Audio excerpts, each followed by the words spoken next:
Good evening, everyone. I now call to order the Tuesday, November 14th, 2023 meeting of the City of Sugar Land Planning and Zoning Commission. Good evening, folks. Good evening, commissioners. Here's what we are going to do tonight. We are first going to have public comment, then we'll approve the minutes, then we're going to do a subdivision plat. We then have a public hearing on several items that's scheduled for 6:30. If we finish the other items before 6:30, we'll take commission reports and city staff reports out of order, so that we are not sitting idle, and then we'll proceed with the public hearing at 6:30. If you are here and have not yet signed up for the public hearing and you would like to do that, you've got about half an hour to get your speaker request form in, and we'll be happy to hear from you at the public hearing. We will start with public comment. That's comment on any item not on the agenda. Do we have anyone signed up for public comment?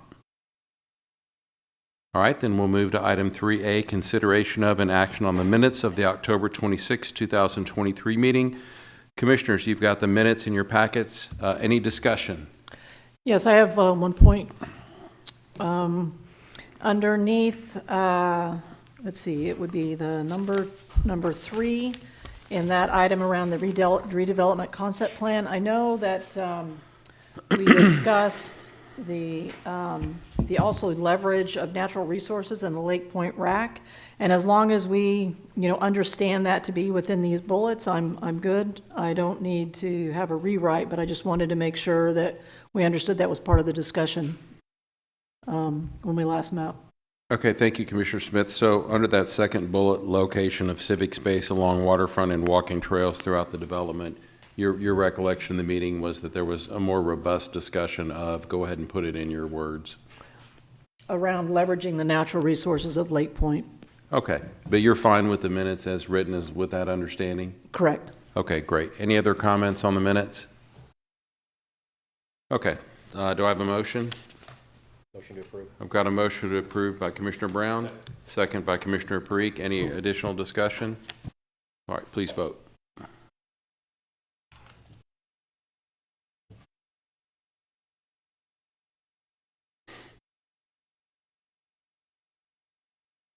Okay, that passes unanimously among the members present. Thank you, commissioners. We will now move to item 4A, subdivision plat, consideration of and action on the Monet Estates preliminary plat.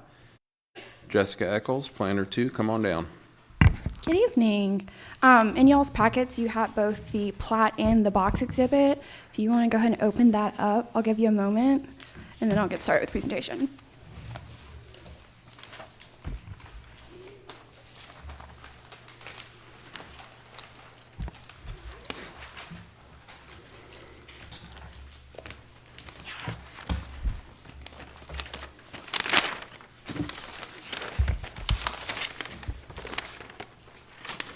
Is there one we're going to discuss first over the others? Sorry? Which one are we going to discuss first? The plat and then the box exhibit Okay. is the order in the presentation. Okay, thanks.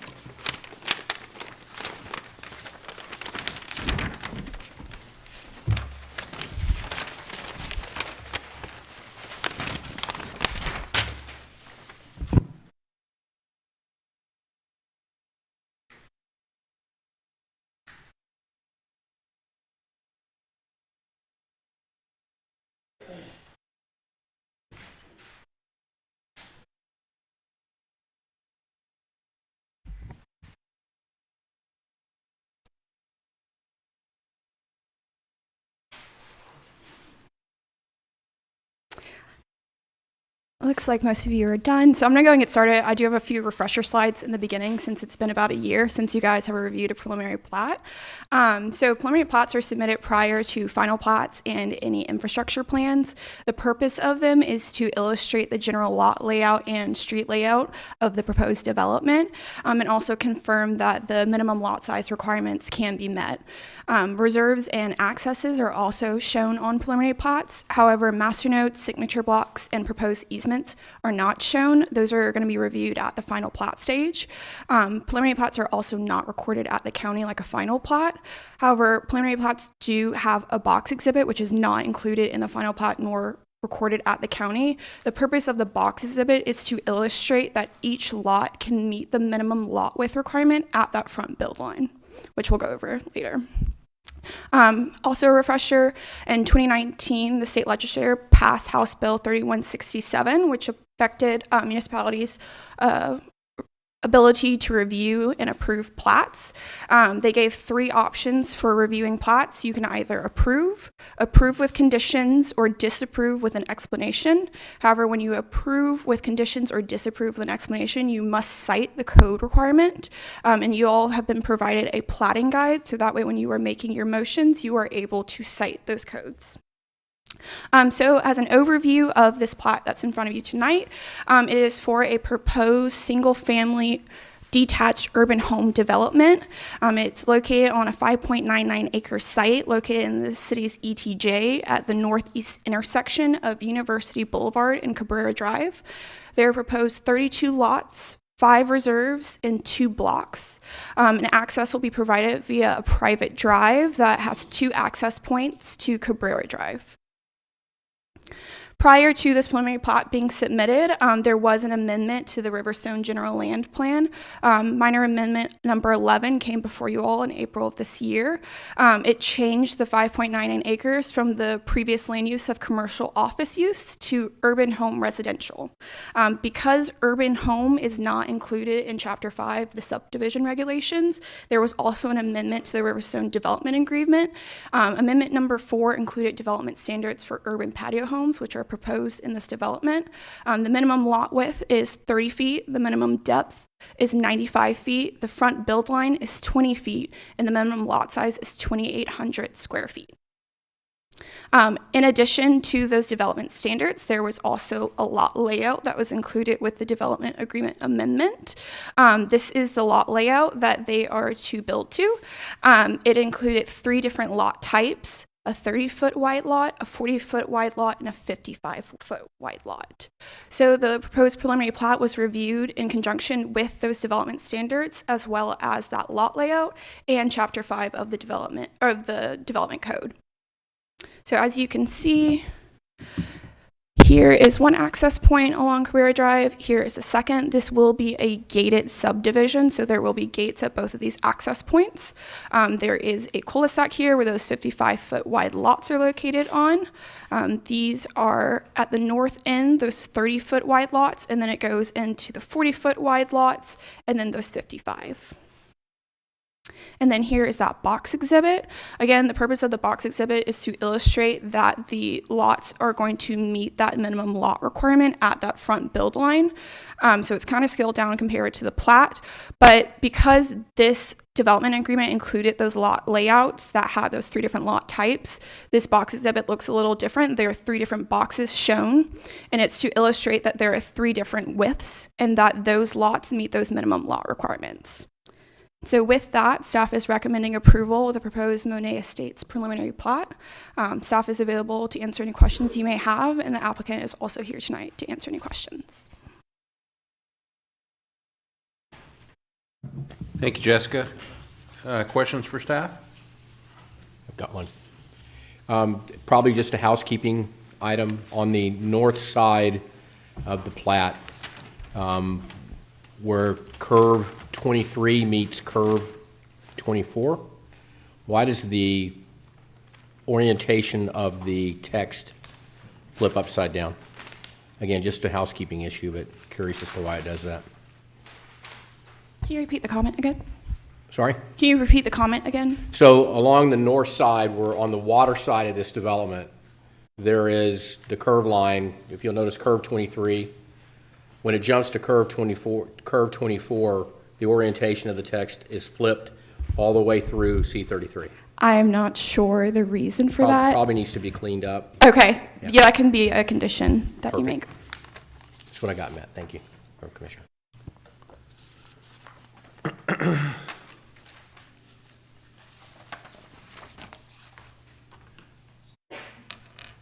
Any other questions for staff?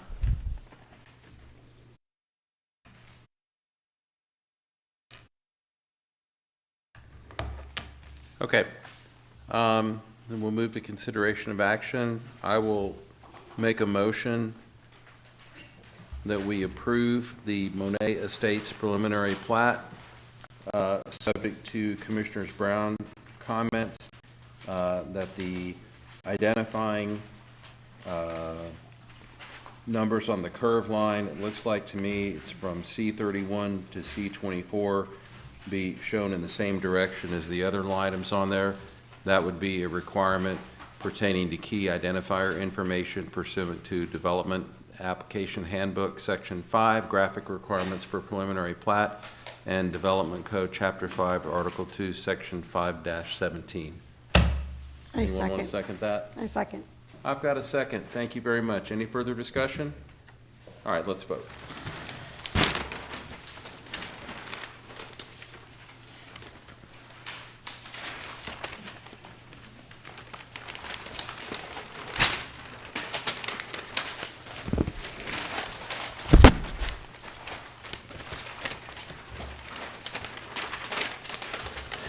All right, that passes unanimously among the commissioners present. Thank you very much, folks. It is now 6:10. Now it's 6:12. So we will, out of order, take item number 7A, Planning and Zoning Commission liaison reports from the October 24th and November 7th meetings. Anyone here have those meetings? Commissioner Smith. I have the October meeting.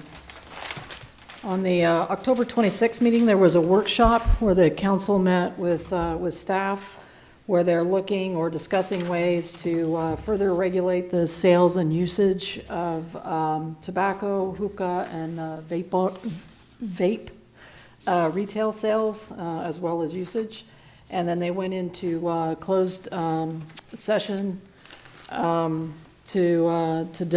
deliberate on the financial incentive to a business prospect. The city seeks to locate or have a company stay or expand in or near the city. So that was just the two items that they had. Okay, thank you. Do we have anyone here for the other meeting? That was me, Chairman. I was here for the November 7th meeting. Large consent agenda. There was 11 items on the consent agenda. There was 2 items that we would be aware of on P&Z on the agreements portion of the meeting.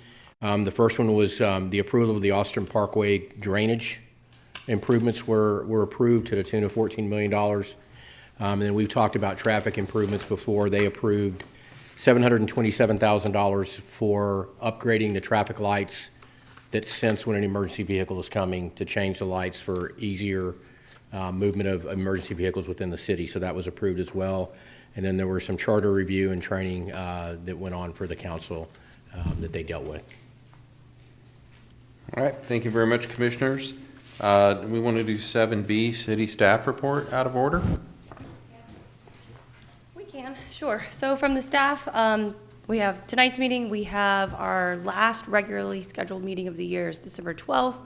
Right now we'll do an orientation of some sort with the commission. We're still kind of finalizing what that will look like. We might have a public hearing for a zoning item as well, and that will close out the year for us. When will that Then be? we'll come back in January. And was that December 12th? December 12th, yep. And so and we can poll, we'll do the typical kind of poll to see, make sure everybody, or at least a quorum, is available. And then we just wanted to thank the commissioners that attended the Texas chapter of the American Planning Association conference. We were in Corpus Christi last week, and Commissioner Dawu, Commissioner Gallagher, Commissioner Brown, and Commissioner Smith joined us, and we want to thank you all for attending with us and hope you got a lot out of it, like we did.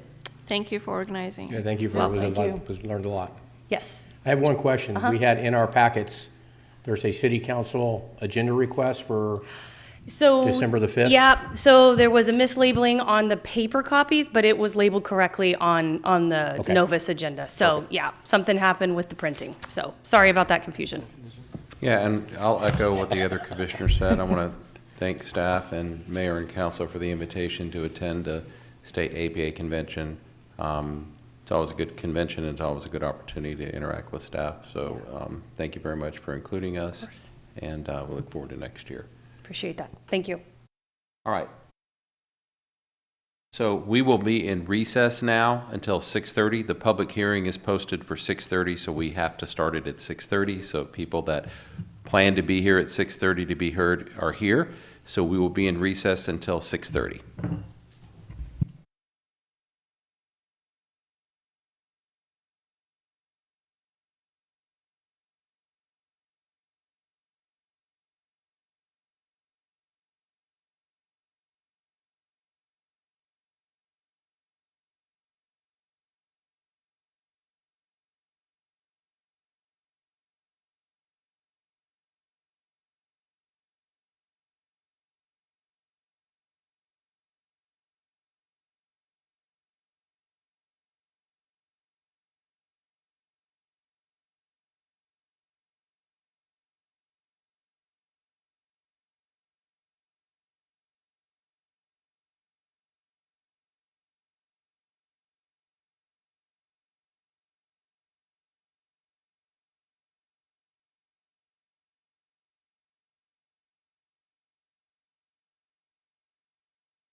All right. We all good? We're good? Okay, we're back after a short recess. We're going to move on to item 5, which is a public hearing on a number of items. So let me tell you how this will work. I'm going to read a summary of the agenda item, and then we'll hear the presentation by city staff and others who are presenting on the topic. Don, I think you may have a presentation. And then I will formally read the agenda item. I'll open the public hearing, and I'm going to make a couple remarks about how we're going to proceed on that. So at this time, we are on item 5, in which we will receive people to be heard on 4 items: a proposed land use plan amendment, a proposed development code amendment, proposed rezoning of 69 acres along Creek Bend and Floor Daniel from PD to Lake Point Redevelopment District, and a proposed redevelopment concept plan for Lake Point Plaza. So Ruth, we'll receive your presentation. Good evening. It's all yours. Try again. There we go. Okay. Good evening, Commission. So I'm going to start off with a presentation. As the Chairman just mentioned, I'm going to give you a little bit of background on the project, go over the Lake Point redevelopment and those specific items that the Chair just listed off. We will have the public hearing, and then you will take action on multiple items separately. You will recognize some of the presentation. We've got some slides in there that are similar to the last presentation, but I did want to go over that information again in case there are members of the public that are here tonight that were not with us last time. So starting off, we adopted a land use plan in 2018. City Council adopted that plan, and it was a plan that was developed by the community that indicated in its vision that Sugar Land would develop and redevelop to remain a desirable place for the future and would change in response to shifts in market demands. It did recognize the need to shift our focus to redevelopment, knowing that we were coming up on being a developed community, completely developed out community. And it also recognized that it's critical that we redevelop in order to maintain the long-term fiscal health of the city. It focused on those areas being in our regional and neighborhood activity centers, which were identified by the land use plan. The plan also had a number of action items. One of them was to evaluate the best way to implement the regional and neighborhood activity centers. And so staff embarked on a project to evaluate just that. We did find in looking at other communities that many of them do use standard zoning districts. And so we went down a path of starting to create two new zoning districts. But back in July of this year, we got some further direction from City Council that we should just focus primarily on their 2 top priorities for redevelopment, which are Lake Point and Imperial. So they really wanted us to prepare Lake Point for redevelopment. We brought to the Commission 2 workshops in September and October to start discussing that with you. So Lake Point was designated as an area of change, a regional activity center in the 2018 land use plan. This area was identified because of the existing Fleur campus being a significant opportunity for redevelopment. The existing campus is about 52 acres, which was built in the early 1980s. So it does contain several obsolete office buildings and over 30 acres of surface parking. The remainder of the regional activity center was developed in the 2000s, and so it's not anticipated that we will see redevelopment in the rest of it anytime soon. So there are several necessary actions that we need the Commission to take this evening in order to prepare Lake Point for redevelopment. And so I'm going to talk about each of these individually over the next few slides. So starting with the first action, amending the land use plan. Which again was adopted in 2018. This did include a community vision for the Lake Point area, which designated 444 multifamily units. But it also recognized that we would need to continue to monitor the market. And since that time, obviously our need for housing has continued to increase. And the market has also changed since that time with COVID-19 and its impact on office. And we've just continued to see more and more demand for housing. So as a result of that, residential uses are going to occupy more of the site than what was originally envisioned. This includes both middle housing as well as multifamily. So in order to accommodate these changes, the proposed amendments to the areas of change section of the land use plan include text changes to reflect the market evolution and vision for the site, new vision for the site, as well as an increase in the number of multifamily units from 444 to 1,100, and then modifying the land use pie chart, which you can see here on the right, the revised chart. We did review this draft amendment with you at your workshop in October, and there were a few items that the commission asked us to look at.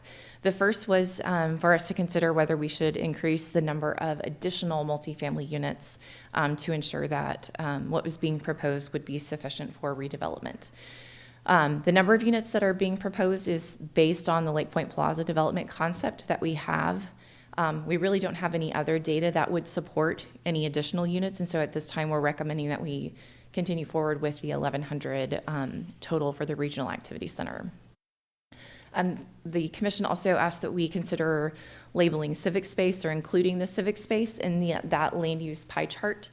The pie chart was really intended for developed land or buildings, and adding green space would not be, it would be like inserting an apple in the middle of a box of oranges. It doesn't really work. It wouldn't be an equal comparison. Okay, so then the second action is amending the development code and rezoning the property. So we are proposing a development code amendment to create a new zoning district, which would be the Lake Point Redevelopment District. This would reflect the Fluor redevelopment as our focus and become one of the city's 18 zoning districts in the development code.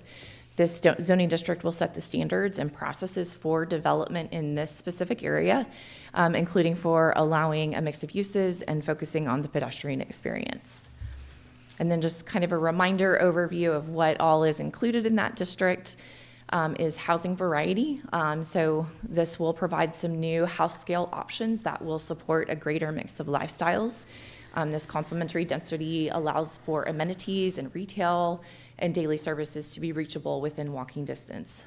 These images are just some examples of the types of middle housing that would be allowed in this district. Another element of the district is form standards, such as building setbacks, pedestrian paths, parking lot placement that prioritize an inviting pedestrian streetscape and a walkable district. So like we've talked about before, rather than focusing on vehicles and their movement, the focus is really on pedestrians and people. Another element of that is more form-based standards and parking reductions. So eliminating excess parking and then reinforcing the walkable district by promoting a more efficient use of land. And then there is the ability for it to respond to the market. So this district will promote incremental redevelopment by providing flexibility for areas to evolve over time and respond to market changes and pressure. That is partly done through the redevelopment concept plan, which is a new process being created through this district. It does allow for the opportunity for the public commission and council to evaluate the development in its relationship to the surrounding area with the effort to minimize negative impacts and evaluate the location of proposed uses, connectivity, and location of public spaces. It also allows the project to be flexible and respond to market changes as it builds over time. And then it would be a public process that would have a public hearing, just like you're going to do this evening, and recommendation by the commission, and then public hearing and action by council. There is early public engagement that would be required, and any substantial changes to a redevelopment concept plan would go back through that public process. So the second part of the second action is rezoning the property. So once we create the district, we also need to actually rezone property to that new district. So this is a city-initiated rezoning to apply the new Lake Point redevelopment district to 69 acres. One of the questions that you asked at the last meeting was, what does the zoning look like in this area? And so this map does show you the existing zoning, so you can see it's largely planned development. All of the residential in the existing Lake Point development are PD. And then St. Luke's and some of the offices in that area are business office. Along 59 and Highway 6 is general business or B2. And then in the kind of peninsula area, you have business office. So this area that looked more blue on my computer, which is kind of a different shade of green, is where we would be applying the new district. So it's kind of that lighter greenish area here. So again, we did review this with you both at the September and the October workshops, looking specifically at the conversation we had at the October workshop. You asked that we require civic space around the perimeter of the development along Brooks Lake, and so we did add that requirement, as you can see there in section 2-121B. And then emphasize the orientation of buildings towards natural features, so kind of tied into that. And so section 2-121C does indicate that primary facades need to be oriented toward a civic space, including that which is adjacent to water. We reevaluated the permitted uses and parking schedule to make sure that it is in line with what is desired for this area, added some clarification on retail based on the commission's questions. We also talked a little bit about classification of convention centers and bar parking ratios. You asked us to reevaluate the description of the pedestrian enhancement zone, which we did. You talked a little bit about fence materials. At this time, we're not recommending that we add any additional requirements for materials for fences. You asked about the redevelopment concept plan expiration period, and this is based on some of the other approvals that we have in the development code to be consistent with some of those. And then finally, you asked that we kind of recover some of the benefits of going through this new proposed district instead of having a planned development district, which is kind of what we've become accustomed to over the last number of years. So I've just got a couple of slides to kind of walk through that a little bit. So what we have found is that our development controls and processes are working against our ability to achieve our desired goals. PD process for the development community is very expensive and very time consuming. And it's also time consuming for staff and therefore expensive for the city because you pay us to do these reviews. There's an emphasis on negotiating with the Planning and Zoning Commission, City Council, which reduces the project's the development's effectiveness.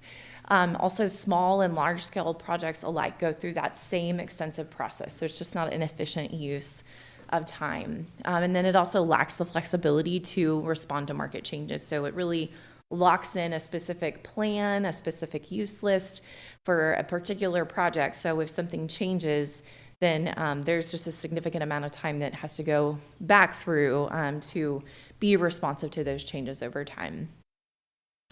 Another element is the uncertainty of the development standards up front. So a applicant, a potential developer, does not know what to expect going into the process. Right now, the PD is the only mechanism for any kind of mixed-use development, and every standard in a PD is really negotiated on an individual basis. And so those standards aren't known until the very end of the process. And so a developer has to really take a lot of risk going into a project, not knowing what they're going to be able to do until the very end. And then finally, I kind of mentioned this in the last slide, but just the inflexibility of PD development standards. Once those districts are approved, then that PD has to be followed. So in a lot of cases, you're talking about locking in very specific uses, site layouts, building elevations, which again, those just always evolve over time, and so it becomes very difficult to respond to any kind of changes in the market, especially when you have a large development site. So the third and final action is approving the redevelopment concept plan. So as I mentioned previously, this is a new process being created by the new Lake Point Redevelopment District and provides us the opportunity to look at the development and its relationship to its surrounding area. And it, contrary to the PD, does allow for that flexibility to respond to market changes as the project builds out over time. So you're not going to see exact buildings, you're not going to see orientation or renderings, pedestrian amenities, site-specific elements. It is intended to be a more general layout plan. And then all of the detail will be covered in the things that come after the redevelopment concept plan, which would be plating, site planning, building permits, all of which are reviewed by staff for compliance with the code. So this is the list of the graphic requirements that need to be included on the redevelopment concept plan. We talked about this last time, so I'm not going to read every one of them to you, but you will see in the draft plan that they do include all of those. We did hold a community meeting on the floor, one of the Fluor buildings on October 18th. We had about 60 residents in attendance, and they asked a number of questions largely related to traffic, the impact to schools, and the overall development timeline. So during your workshop, we reviewed the draft redevelopment concept plan, and the commission asked some of the same questions that we heard from the public, which was, what is that timing? When can anybody expect to see those different development studies, such as traffic impact analysis and school impact analysis? So those would all take place before plating, site planning, permitting, kind of those next steps in the process. But I do want to just provide this opportunity to note that these are not feasibility studies to determine whether a project moves forward or not. I think that that's a little bit of a misconception that some people have, that what these studies do is really identify what the impacts are and what are the mitigation measures that need to be taken to address any impacts on the area. So maybe you need an extra turn lane into a property, or you need to widen a road or something along those lines in terms of a traffic impact study. The commission also asked, similarly to the development code comments, on the location of the civic space along the waterfront and walking trails throughout the development.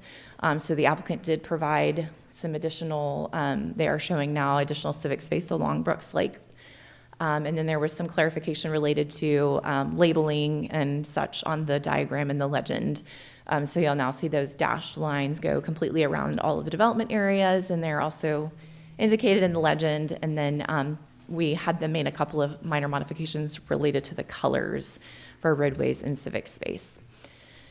So this is the revised redevelopment concept plan since you saw it last. As I mentioned, they did add, I think probably the biggest change was the addition of the civic space along the waterway. So you can see that that will be a public space adjacent to the water. And then those dashed lines now you can see across or around all of the development areas. So we do find that the redevelopment concept plan meets the approval criteria that are being proposed in the draft district in terms of consistency with the comprehensive plan and other applicable plans, consistency with the purpose, intent, and applicable standards of the development code, and taking into consideration the existing road network and its impact on surrounding properties. So I'm going to pause now and ask Don Jansen with Plain Community Developers to come forward. He's got just a few slides to cover with you on Lake Point. They are the potential future property owners, and they're proposing the development on Lake Point Plaza. So Don, I will hand it to you. How do I? You just hit the down arrow. That'll advance it. Yep. Okay, perfect. That's it. Great. Good evening.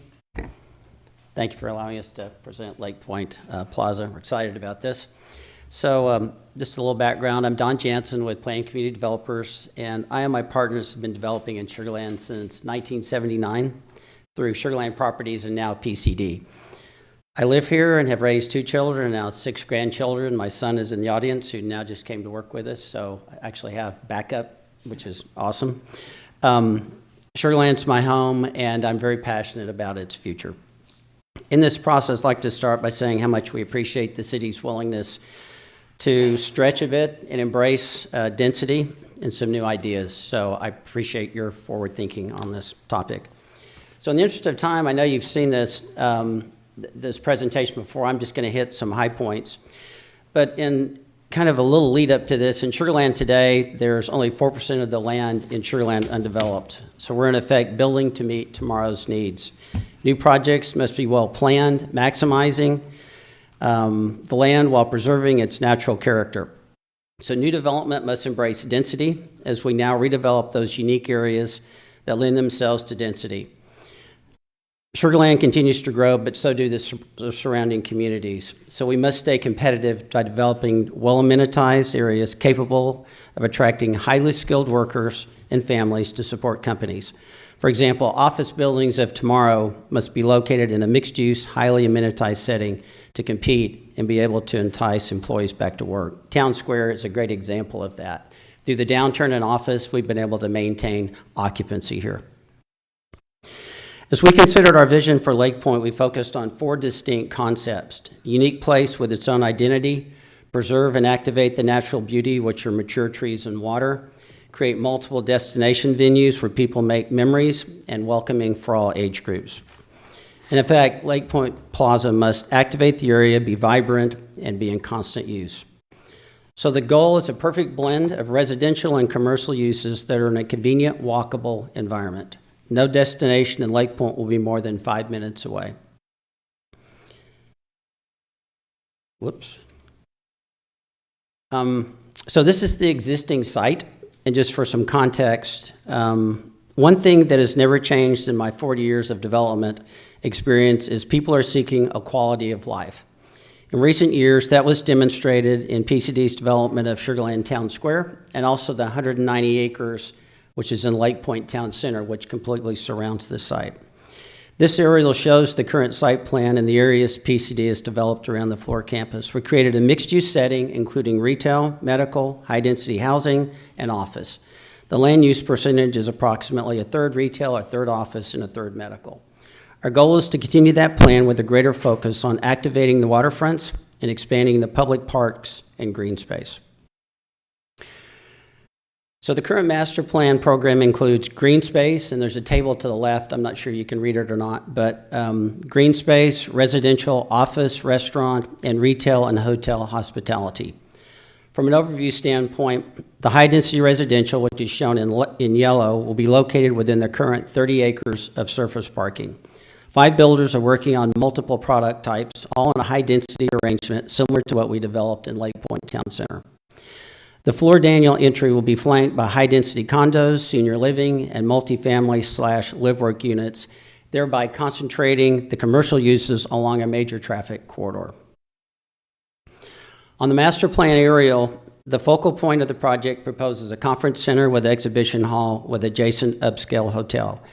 The city is currently studying this concept, and the decision will be made based on demand.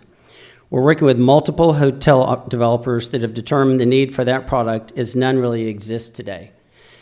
What has drawn them to this location is the water view, conference center, and adjacent mixed uses, including restaurants on the water, retail, and office.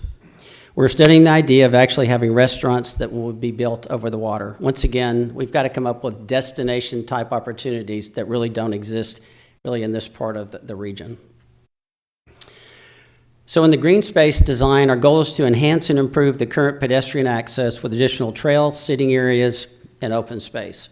This slide shows what exists and our initial ideas regarding pedestrian access, creation of more water-fronted sites, and enhanced green space buffers. Abundant green space will wind through the project, connecting the water on the east to the west.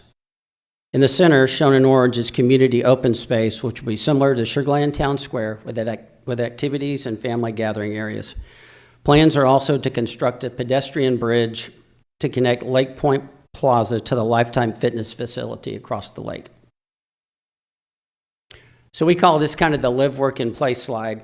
And so one key strategy is to activate both waterfronts with a boardwalk with architectural piers that project into the water. Steps leading into the water will access water cycles, paddle boards, and kayaks. Well, communities must include certain key components. In the new Lake Point development, we want to create experiential, walkable, safe, technology-supported, and supported by smart parking, which is important. We can talk about that at another time, but parking is going to be key to the success of this project. The goal is to create multiple user experiences, whether they be community-wide events focused like a farmer's market or residents that want to start the day with a cup of coffee along a waterfront coffee shop. These snapshots that you can see on the top left are to capture those major activity centers, lending to the unique mixed-use settings not found in this region. Time will allow us to discuss these, but we have studied each user experience categorized as local residents, office commuters, and visitors. On the top left are the Market Square buildings. Top right is the public event plaza. The middle left is the hotel on the lake. On the middle right, that's the Provost Convention Center, which will be connected to the hotel. On the lower left is an office building overlooking the plaza, and then the bottom right is the restaurants and the retail experience on the water. So this is the rendering, and just really the purpose of this, which we've discussed a lot of this use, is it shows the amount of green that's actually going to be incorporated into this project. Basically, in the very center of that, you can see all the treed areas. And then to the left, as you head towards the new bridge, you can see that stand of trees. And our goal in this is we're trying to overlay our concept with the existing trees that are there. If you've driven through there, you know that the wedges of surface parking are all tree lined. And so we're going to do everything possible to maintain all those trees. So this is kind of our signature rendering, if you would. And so what you're looking at is the hotel on the left. In the very center is the convention center. In the background is the mid-rise condominium project. And then in the forefront is the area that would have the restaurants, the piers, and some retail. And then to the right of that would be a couple of office buildings or medical. Potentially that could actually be multifamily, which what we like, and wish we'd done more of that or some of that in Town Square, is multifamily on the plaza to activate the plaza. So the last slide is actually the Market Square area, which that is actually, from a description, it's 1 acre public park with community buildings and restaurants, allowing for community events, like I mentioned, a farmer's market, concert, or just casual morning walk. So residential housing will face the plaza. In the top right, you can see that's the condo with the pool and amenities located on top of the garage. So with that, I would just like to say that I appreciate this opportunity, and I'm happy to stay and answer any questions. Thank you. Thank you. So just to wrap up our part of the presentation, staff is tonight making a recommendation or supporting a recommendation of the Planning and Zoning Commission to the City Council for amending the land use plan, amending the development code, and rezoning the 69-acre property, and then approving a redevelopment concept plan for Lake Point Plaza. So as we talked about earlier, there will be You'll go through these recommendations, you'll go through each of these actions, and then City Council will be taking action on these items later in December. So there will be one public hearing and then 3 separate actions for the commission to discuss and take action on following that one public hearing. And I'm happy to answer any questions during those agenda items after the public hearing. All right, thank you. This time we'll open the public hearing. We will receive and hear all persons desiring to be heard on the following 4 items. 1, proposed land use plan amendment to provide descriptions of the vision for the Lake Point Regional Activity Center and increase the anticipated number of multifamily units. 2, proposed development code amendment regarding the establishment of the Lake Point Redevelopment District. 3, proposed rezoning for approximately 69 acres of land located along Creek Bend Drive and Flor Daniel Drive from Planned Development District PD to Lake Point Redevelopment District, or LPR. Property being further described as all of Tract 6, all of Tract 7, all of Tract 8, and all of Common Area B out of the Flor Central Development Tract replat number 1, all of Reserve K out of Lake Point Tract C, and all of Reserve F1 out of Lake Point Tract C, replat unrestricted Reserve F replat located. 4, proposed redevelopment concept plan for Lake Point Plaza, providing the opportunity to evaluate the location of proposed uses and their relationship to the surrounding area to ensure negative impacts are minimized during redevelopment. This is a new process being created by the proposed development code amendment for the Lake Point Redevelopment District per section 2-124. So at this time, we will receive and hear all persons that want to address the commission on any of these 4 items. You do not have to, and so far I've got 7 people signed up, and I'll call you down in just a minute. But I want to make 2 things clear. One is The reason that we're doing this together is because we didn't want to run into a situation where we had 4 different public hearings and you had to show up 4 different times and figure out which one you want to speak on. So the idea was to put them all together so we could receive comments at the same time. Number 2, if you're speaking, you don't have to say, I'm addressing item 1 or item 3 or item 4. You can address the commission on any of those 4 items that you wish during your time. Third, we currently have 7 people signed up, and because we wanted to make sure that everyone had an opportunity to speak and be heard on 4 separate items, instead of the normal 3-minute time limit that we give people, we're going to be extending tonight 6 minutes.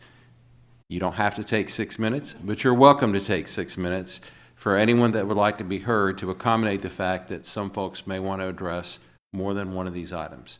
So everyone will have, who wishes to address us, will have 6 minutes to do so. If you're not signed up and you want to address the commission, please do that. At this time, I'm going to start calling the speakers that have signed up, and I'm going to apologize in advance if I don't say your name correctly, and I'll ask you to correct me when you introduce yourself, and I will try not to make that mistake a second time. Our first speaker is Michael Poindexter.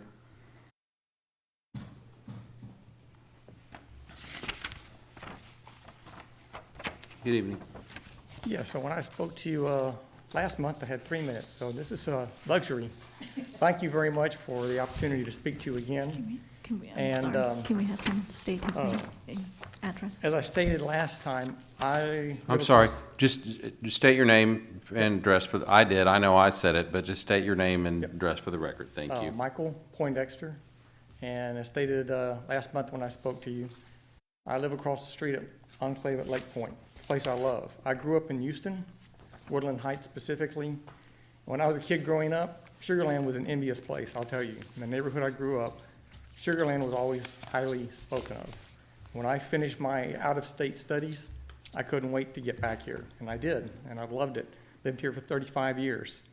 I am very much in favor of this development. Don't get me wrong, I'm not up here to complain. I'm up here to encourage you to get it right. I think that's what you're doing. Building in Sugar Land is nothing new. Okay, it's a relatively new community. As that emblem up there says, 1959, it became a city. Before then, it was a company town run by Sugar Land Industries and the Imperial Sugar Company. Right about that time, they had to prepare for, they knew Houston was moving out. And this whole story is documented in this book called Sugar Land, Texas and the Imperial Sugar Company. It's written by Bob Armstrong. My wife knew him very, very well. He was a president of Imperial Sugar from 64 to 73. Very highly respected man. And you can find a copy of this in case you want to read it yourself, of the challenges of the epilogue in this book goes into of building Sugar Land for the future from right about 1959 onwards and what they had to consider. You can find a copy in every single library in Fort Bend County in the reference sections. They will not let you check it out. This is my wife's personal copy. So my point is, what I learned when I read this book is that quality mattered. That's what they really set forth. On page 67, it repeatedly says quality, because they had to distinguish themselves from the other areas that were also going to receive the influx, the building, and the people that in the jobs, and get more tax revenue. Sugar Creek was the first place they developed. And we can say today they did a really good job, because I think it's one of the best neighborhoods around. And then that set off just a slurry of more subdivisions to be developed. So quality is critical. And then from the first 3 meetings that I went to and what I was seeing up on the screen, I didn't quite feel it, didn't quite see it. But in the, if I can use a fancy word, the anti-penultimate slide that Don Jansen showed, was the first inclination that I saw that you were beginning to do something that was of high quality. I saw green space and existing trees that take a long time to develop and provide a lot of stability at the shoreline to be utilized. Because that's the reason I moved here. When I got through with my studies in New York City, I couldn't wait to get out of that place. Okay?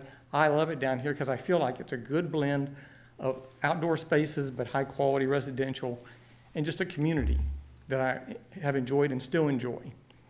So my challenge to the council and to the staff, and to Don Jansen, and everybody, yes. And Sugarland Properties is mentioned in this book, by the way. You probably know that.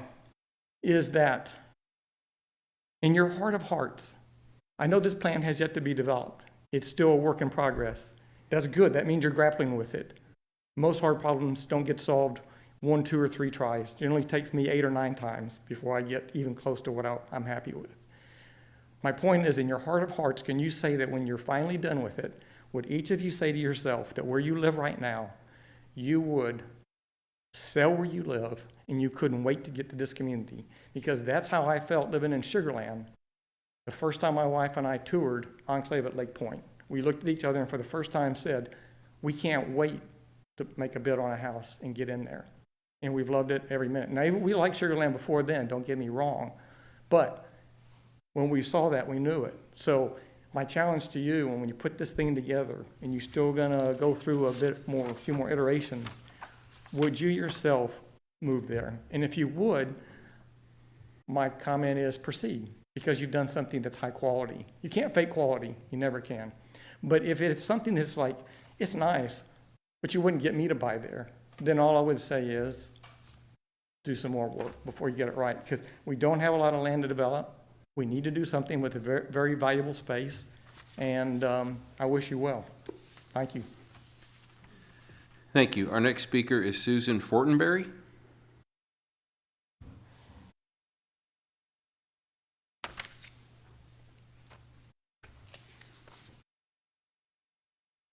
Good evening, and please be sure to introduce yourself for the record. It is Susan Fortenberry. You pronounced it correctly. I live in Crescent Lakes. I don't like speaking in public, but here goes. Thank you for the opportunity to speak. I appreciate the time all of you volunteer on behalf of Sugar Land. I'm opposed to the constant push to build large blocks of multifamily rental units in the heart of Sugar Land. This urbanization trend has continued in spite of overwhelming opposition by citizens. I'm opposed to a land use amendment to increase the number of multifamily rental units to 1,100 in Lake Point. Please keep the cap at 444 as per the 2018 land use plan. We moved here in 1999 and have enjoyed a lot of great development, but Sugar Land is still a sweet suburb. Large multifamily rental apartment blocks will irrevocably change its character. When I first heard about the proposed mixed-use zoning plan, I thought it would be similar to the beautiful Sugar Land Town Center, but that's not the case. City staff have mentioned that they got this development code from another city. I'd like to know the source and what was built from it. Developers want to nearly double the residential component of Lake Point to 75%, leaving the hotel, office, retail, entertainment components combined at 25%. If this is allowed, Lake Point no longer looks like a mixed-use development. It looks like a large, high-density urban housing cluster with minimal commercial development or civic green space. This could be a giant, ugly wart on the face of Sugar Land. Developers are using the post-pandemic market and a need to make a reasonable profit as their excuse to build large numbers of multifamily rental units now. Please don't let developers urbanize Sugar Land for their own profit. Other cities continue to develop in the same economic climate in Texas. Southlake, a suburb of Dallas, recently broke ground on Carilion Park Southlake, a 42-acre mixed-use development which will have 0 multifamily rental units, along with upscale retail, restaurants, office space, a hotel, and 8+ acres of green space. This project will contain less than 150 single-family homes and condos. Please do not overcrowd our excellent schools. There's no room to build new schools in the Kempner, Dulles, Clements zones. Many of those schools have used temporary buildings for decades. They're already over capacity. All neighborhoods in the affected zones should be surveyed by mail for their opinion before permission to develop large numbers of multifamily rental units is even considered. Southlake can develop mixed-use areas without multifamily rental units in the same economic climate in Texas. We need that type of development and developers. Please listen to the citizens of Sugar Land. Protect our top-rated schools from overcrowding. Vote no on this land use amendment tonight. Thank you. Thank you very much. Our next speaker is Suresh Jadhav. Good evening. Thank you. Good evening. My name is Suresh Jadhav, and I'm very close vicinity to this proposed rezoning for the 69 acre, and I believe it's going to be adding a lot of value to the community, and it will definitely improve the quality of life and the environment, and having this water frontage, that definitely will be good walking trail. Thank you. Thank you, sir. Our next speaker is Mukhtar Awais. Good evening. Good evening. Mukhtar Awais, almost. And so we own property in Lake Point, and so we have a vested interest in the project. It's been very refreshing to see city staff be so involved in helping shape the vision of this redevelopment.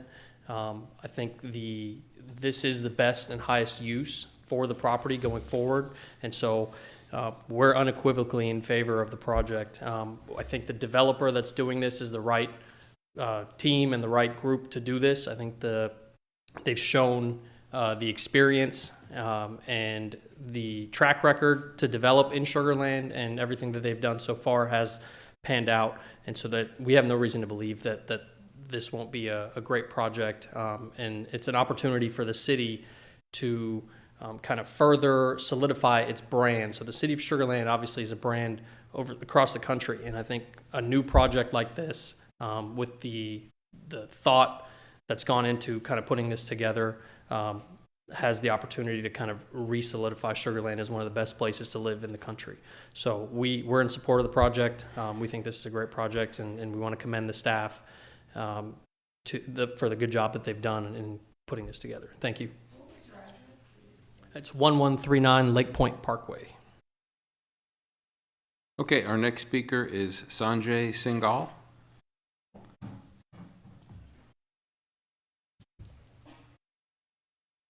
Hi, good evening. My name is Sanjay Singhal. My address is 1214 Brompton Court. So that's part of the Telfair. I'm also the president of HOA of Telfair. So, we have been talking within our community. So I have 2 points to make here. One of them is, as the new process implies, once the approval is given based on whatever is presented today, there are lots of studies which are yet to be done, like traffic study and all. And as it was clarified that those studies do not stop the development going forward. It is just what can be done. But whether the mitigation efforts are enough or not, it is then left on the city staff to administer. There is no more public hearing, there is no more city council's involvement or approval, and neither approval by the commission into the further development process. So that's a red flag for me, because despite of the concerns of the resident about either the traffic or other issues, the development will go forward. And I think that is something to be questioned. The second point is, early in the year, we looked at, when the Imperial was presented and the code was changed. And at that time, it was said that Imperial is the first, and we will wait to see the impact of it, and then only we will move forward. And only a few months later, now we are down to doing it for Lake Point, which is another area. And it makes me wonder what next.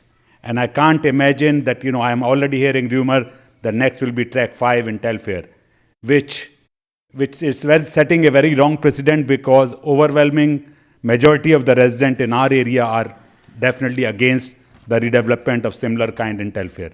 So my question to the commission is, have there been a study already done for Track 5 in the similar line? At least it has not been published, but again the rumor mill says that it has been done, and it's only a matter of few months or maybe half a year before the Track 5 is taken up. And if that is the case, this will be kind of breach of public trust, because in January, February, it was said that we will wait to hear or see the result of the Imperial development before moving any further. So in my opinion, Commission should not vote for this at this time. Wait for the result of the Imperial to be, at least in front of the public, and then hear with what the resident of the Sugarland have to say, and then only move forward. Thank you very much. Thank you, sir. Our next speaker, I believe, is Doug Goff.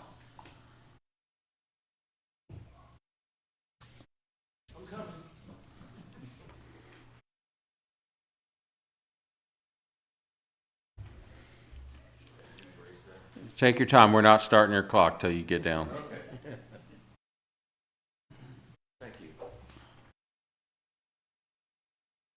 Well, good evening. Doug Goff. I live at 1 Quiet Vista Drive in Imperial. I'm retired at this point. Previously was president of Johnson Development, involved in developing Imperial and other communities within both the city of Sugar Land jurisdiction as well as surrounding areas. The thing I want to do is 2 points. One is I think the staff is moving in the right direction, making recommendations with respect to the Development Code Amendment. The PD process was just so painful. I mean, it was to put something different and new in front of the city in a process where it's expedited and yet it's fully vetted, I think is one that you're moving in the right direction. Secondly, the concept plan for Lake Point is one that is coming to you from the best development team you have. They understand the market. They've proven themselves. They have a great track record. Don and his team are coming to you with what they think is responsive to the marketplace. And as it relates to multifamily, we have had literally thousands of multifamily units in our Johnson communities, in Sienna Plantation and Riverstone and on and on and on. And they have complemented the activity and the viability of the community, as well as what it's done for bringing in jobs, as well as various kinds and types of individuals and families. In no case has any of our multifamily units ever affected the value of the single-family homes, ever. And there's proof of that. So anyway, my point being is, and hope you recognize the fact that you have a unique opportunity here with planned community developers to come together and put something into the city that's going to be a long-term positive effect. Thank you. Thank you. Our next speaker is Tim Stubenrock.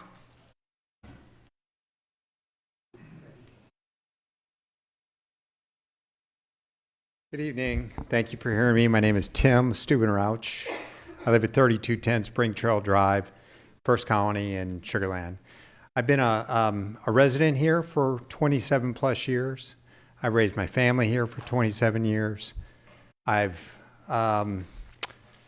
worked here for over 27 years here in Sugar Land, and I participated in numerous city developments and city initiatives that I've served on and been a part of. And I come here to support mixed-use development, to support find developers in our community, and to support the future growth of Sugar Land.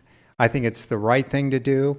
I think it's the important thing to do for our city to grow and seek a new way to grow. There's not much land left in the community to grow on, so redevelopment's very important. And as a banker and as a community leader and as a resident, I think it's the right thing to do. So I support mixed-use development, and I support this development in this city. Thank you. Thank you. Our next speaker is Colby Kirby's. I hope I got close. You can come on down and correct me. Thank you. My name is Colby Curtis, and I live at 3914 Wood Hollow Court here in First Colony. We've been a 35-year resident here in Sugar Land, And I've also been I've got a 45-year career as a commercial real estate broker, with most of that activity being spent on commercial development here in Sugar Land. I'm here tonight to speak in favor of the land use amendment and the proposed rezoning of the 69-acre Fluor tract to Lake Point redevelopment district. I have long been a proponent of adding additional high-end multifamily residential products to Sugar Land's existing inventory. Such additional product is necessary for us to be able to continue to attract economic development to our city. There are examples throughout Texas and the country where it has been demonstrated that integrating quality multifamily development and suburban residential communities has increased both the economic well-being, but also the desirability of those communities. I'm confident as plans are developed, I'll continue to support the redevelopment of the tract. Thank you. Thank you. Our ninth speaker is Jeff McKelvey.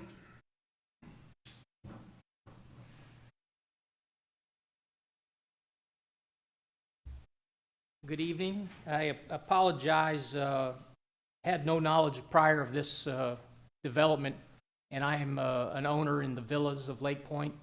Grew up in Alkire Lake, neighborhood in Sugar Land.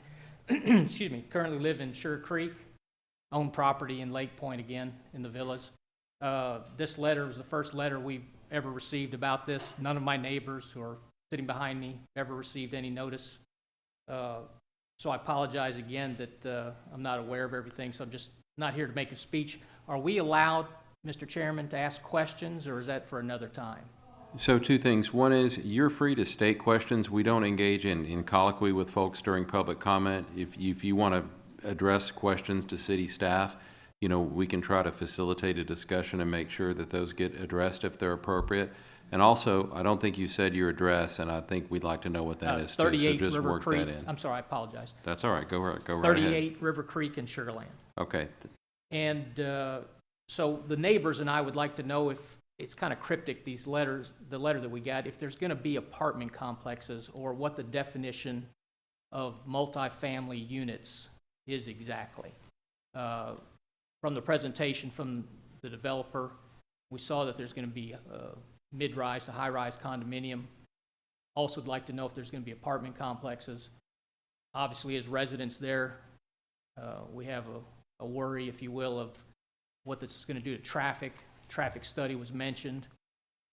We'd like to get in-depth reports on that. You know, we're the actual residents of this place and affected more than by anybody, I would think. That would be a question I'd bring to the council for their consideration. And I guess we'll just start attending more meetings, and hopefully we'll get more notice that these meetings are occurring.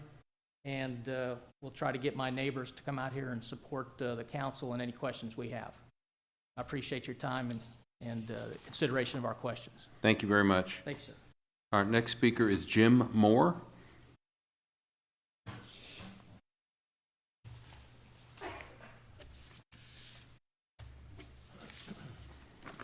Good evening.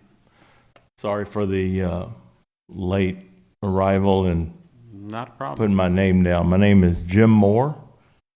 I live in the villas also, next to Jeff's lot at 15615 Oyster Cove in the villas. My wife and I built the house there.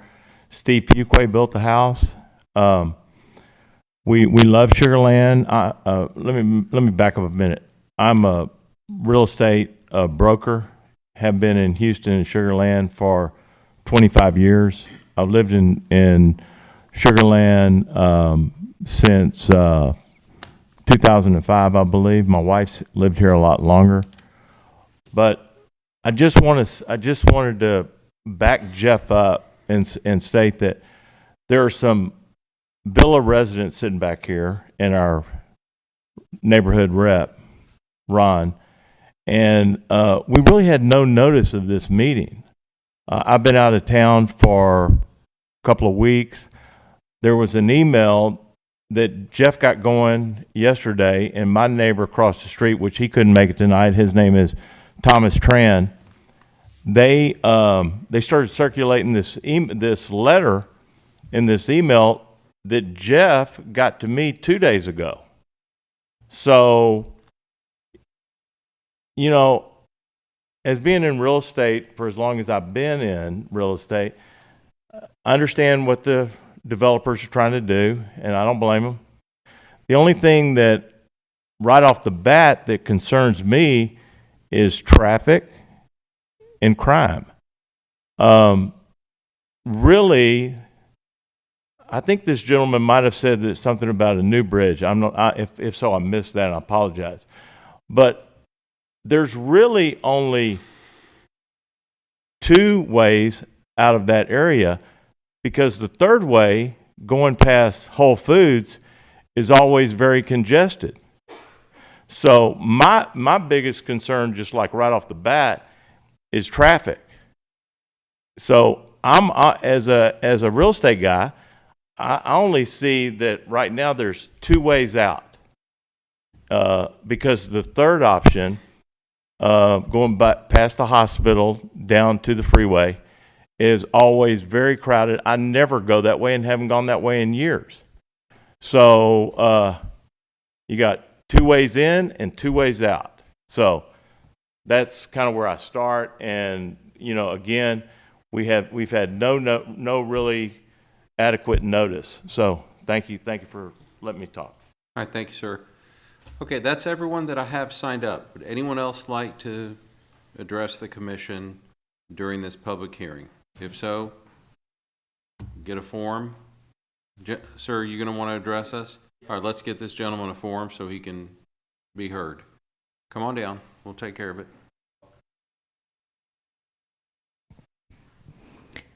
Chair, he can go ahead and speak, and if he'll just state his name and his address. Yeah, and we do the form later. We do want to have a record, but go ahead, sir. Thank you. Yes, my name's Hollis Felder, and I live at 15611 Oyster Cove. Of course, these are my neighbors, some of my neighbors. And I'm a retired police officer from Houston, Texas, for 32 years. And my concern is that I oppose the rental properties. Of course, being a police officer, I worked in Southwest Houston, one of the highest crime areas in Houston. And one of the biggest problems was with apartment complexes, the rental properties. So that's why I oppose that. I moved to Sugar Land because of what I had to deal with as a police officer in Houston. And, you know, I'm retired now, and I'm concerned about, I feel I've done my research on the persons that's developing, and I feel very confident with what they're doing, but my concern is only about the rental properties, because like I say, I did my living, I made a whole lot of money off of protecting apartment complexes with the crime. And I'm not concerned about when they're new, but when they're, 10 years down the line, 10 years down the road, when they're older apartment complex, somebody else buys them and they're not concerned with keeping them up. And then we get the rent's lower, then we have the crime element. And that's all I have to say. Thank you, sir.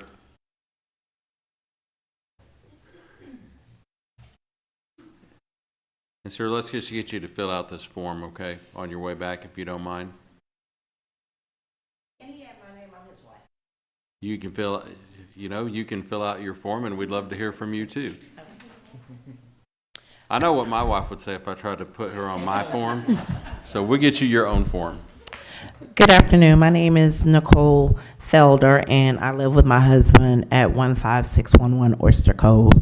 I have been a resident and a part of the Fort Bend community for all of my life, and next year I'll be 50. Don't worry about it. I started when I was 5. I am a CPA and have been for 30 years. My concern is that the investors and developers develop the property and they take their money off the top and flip it and sell it to someone who's not going to maintain the property, because if they maintain the property the way that it should be, it's going to diminish their profits. So it sounds good on the front end, and that's the story today. But that won't be the story in 24 months, because the developers are not going to maintain the property and make sure that it's up to standards and codes to what we are akin to in Sugar Land. And I think as a resident of the community, it's important to maintain the image and the integrity of Sugar Land. And I don't think a short-term fix or being reactive to the pandemic is the right answer. I think that when you react and not respond, you tend to make a knee-jerk reaction. So I think that we need to sharpen our pens and pencils and go back to the drawing board and not make this about short-term dollars. And we also know that when new developments come in, it's not as much money to the community because they get deferred property tax agreements and arrangements. So I think that we need to be transparent in what we're doing and what we're selling so that a 5-year-old can understand. But I don't think we should pull the wool over people's eyes about making something attractive, because density and traffic is never attractive, because if it were, we'd be living in New York. Thank you. Thank you. Do we have anyone else that would like to speak? Last call. Okay, thanks very much, ladies and gentlemen. We will now close the public hearing, and we'll move on to considerations for recommendation. Ruth, come on, back up. Yes, sir. Oh, And before we, well, before we have any questions, do you have any clarifying statements that you would like to make? I do. Thank Go you for ahead. that opportunity. Yes, sir. Okay, so there are a few things that were addressed during the public comment that I did want to take an opportunity to clarify.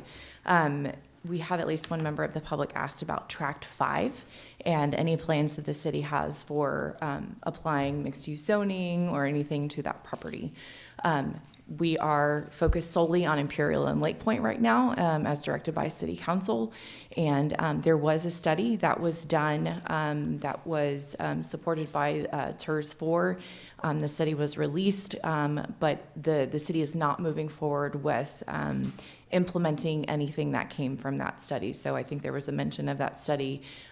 There is information available online, but did want to make it clear that we are not moving forward with any of the recommendations or the outcomes of that study.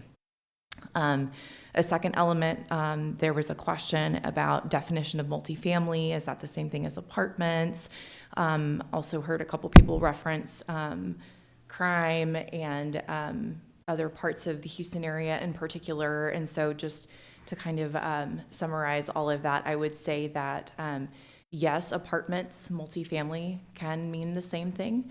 However, what we're talking about is not the same thing as what you see in Southwest Houston or in A-Leaf. These are not garden-style 2- and 3-story apartments. These are higher-end multi-story apartments, more like what you see next door, where they are integrated into a pedestrian-friendly, walkable area where you have those services nearby. And so what you are going to have is a very different kind of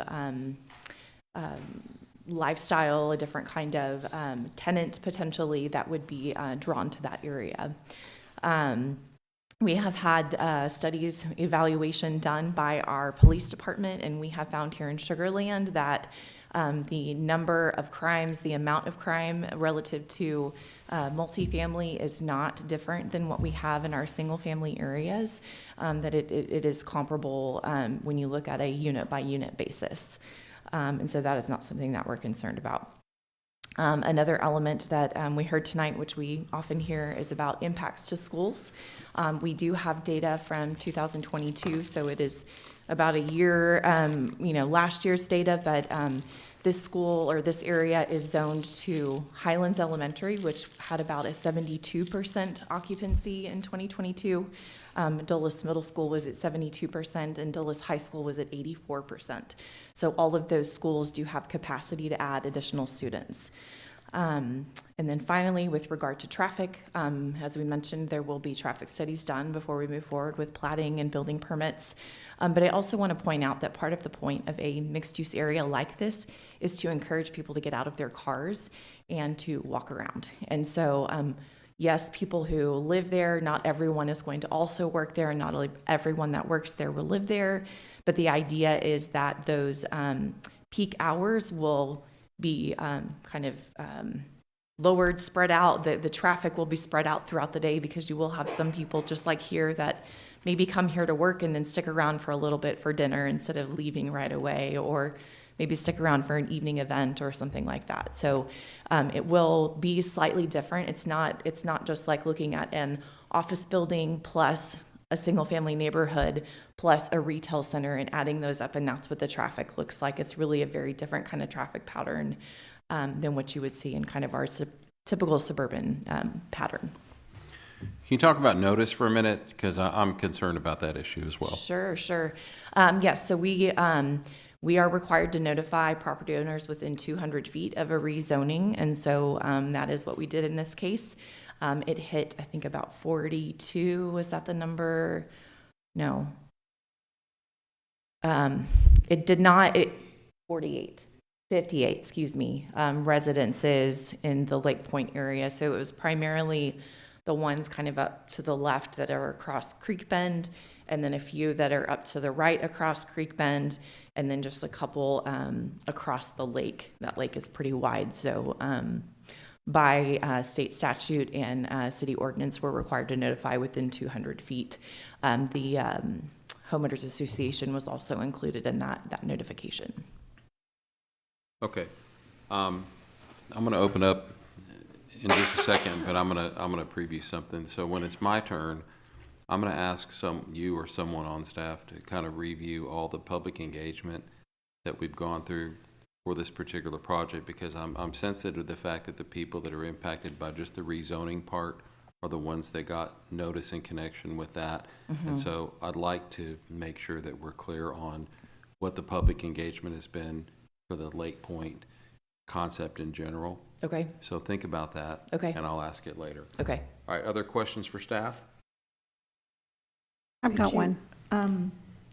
Go ahead. Chair, could you read? Oh, I'm sorry. I'm sorry. Oh, sure. Do you want me to read all? Start with the land use plan You want me to amendment. read all three or just the first one? Just the first And you want me to do these one at a time? I would say do one at a time. That way Okay. your conversation can focus on each All of right. those agenda items. Let's do it this way. So I'm going to go on to item 6A, which is consideration of an action on a recommendation for the proposed land use plan amendment to provide descriptions of the vision for the Lake Point Regional Activity Center and increase the anticipated number of multifamily units to the members of City Council. So this item is consideration and action on the recommendation for the proposed land use plan amendment. So what I would ask commissioners is, you have questions for staff on that item, ask at this time. So I just want a clarification. Does civic spaces fall within the vision of this item that Chairman just read? Because I can hold off on my question. Can you repeat the question again, The please? civic spaces, do these fall under the vision? Like, we're being asked to consider, right?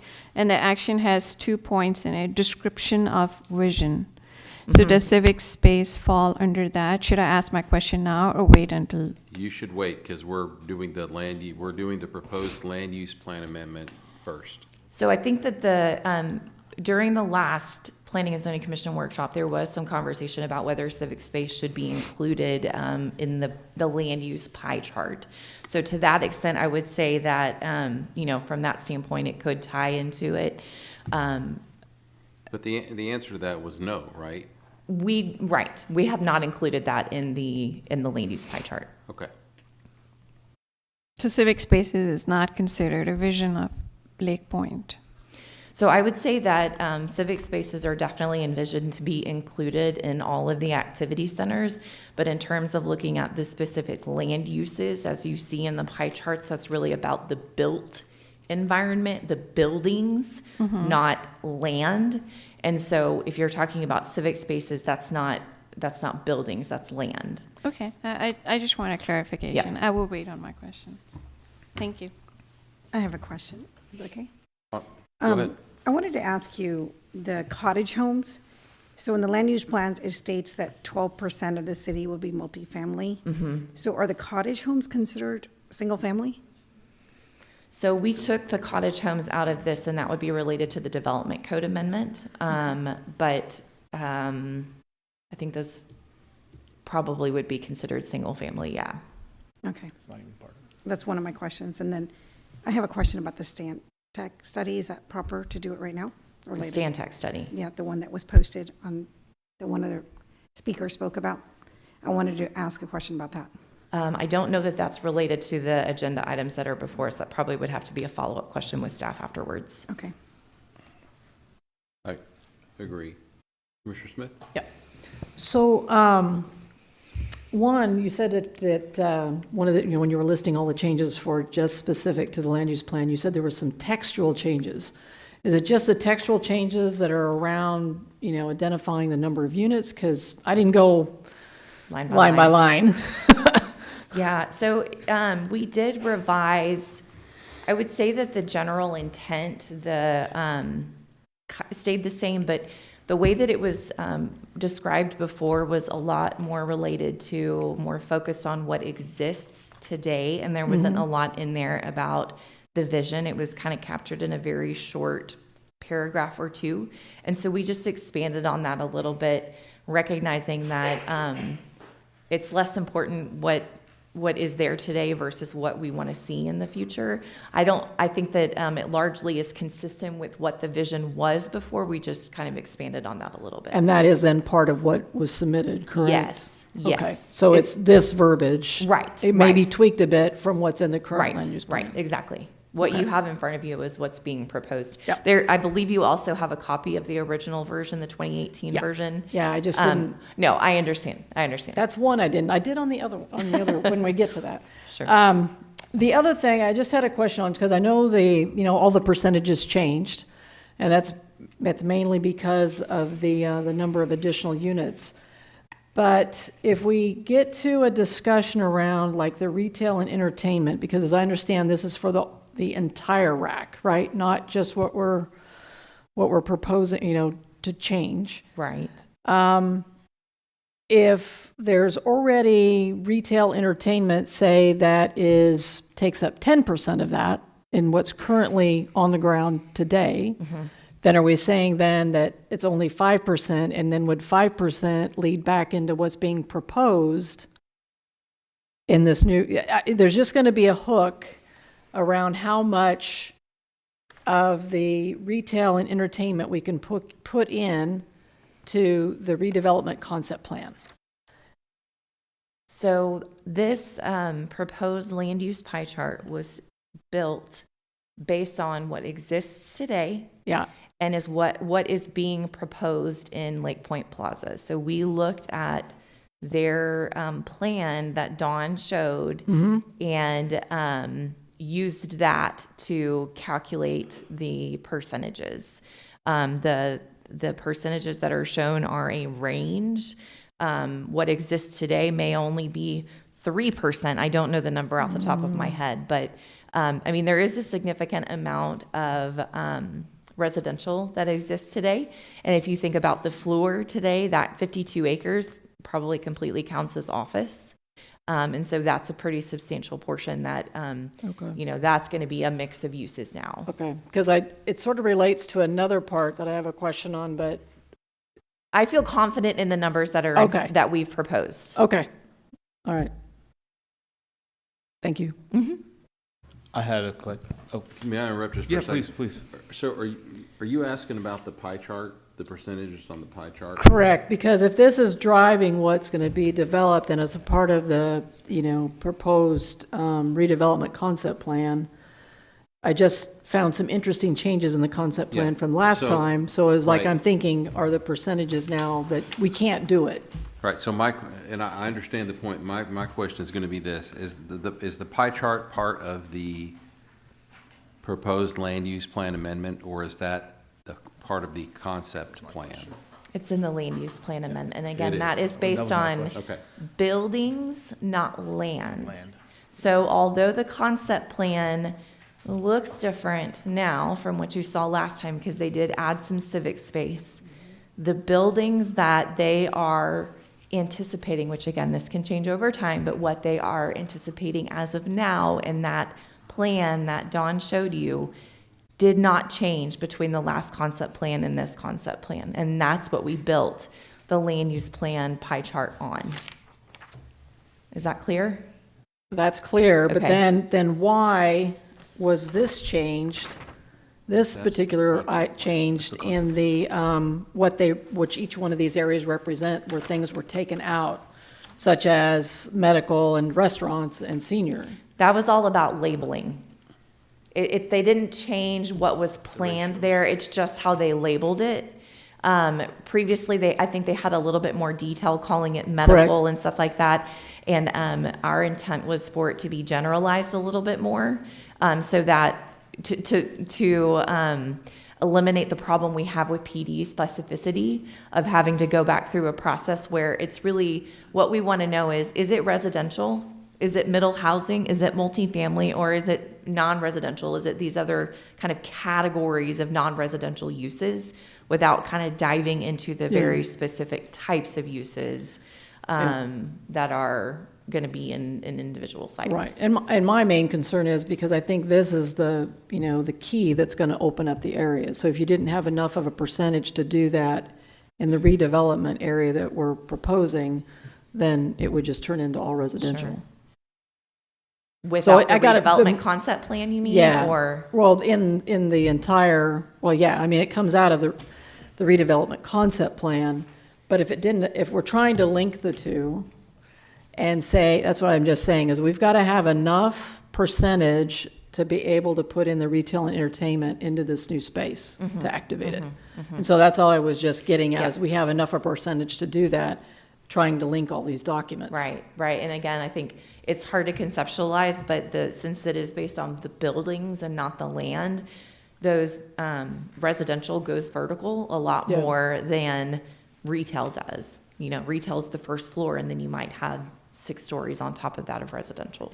So that's where you kind of get some of that volume in the residential that you don't get in the retail or the entertainment.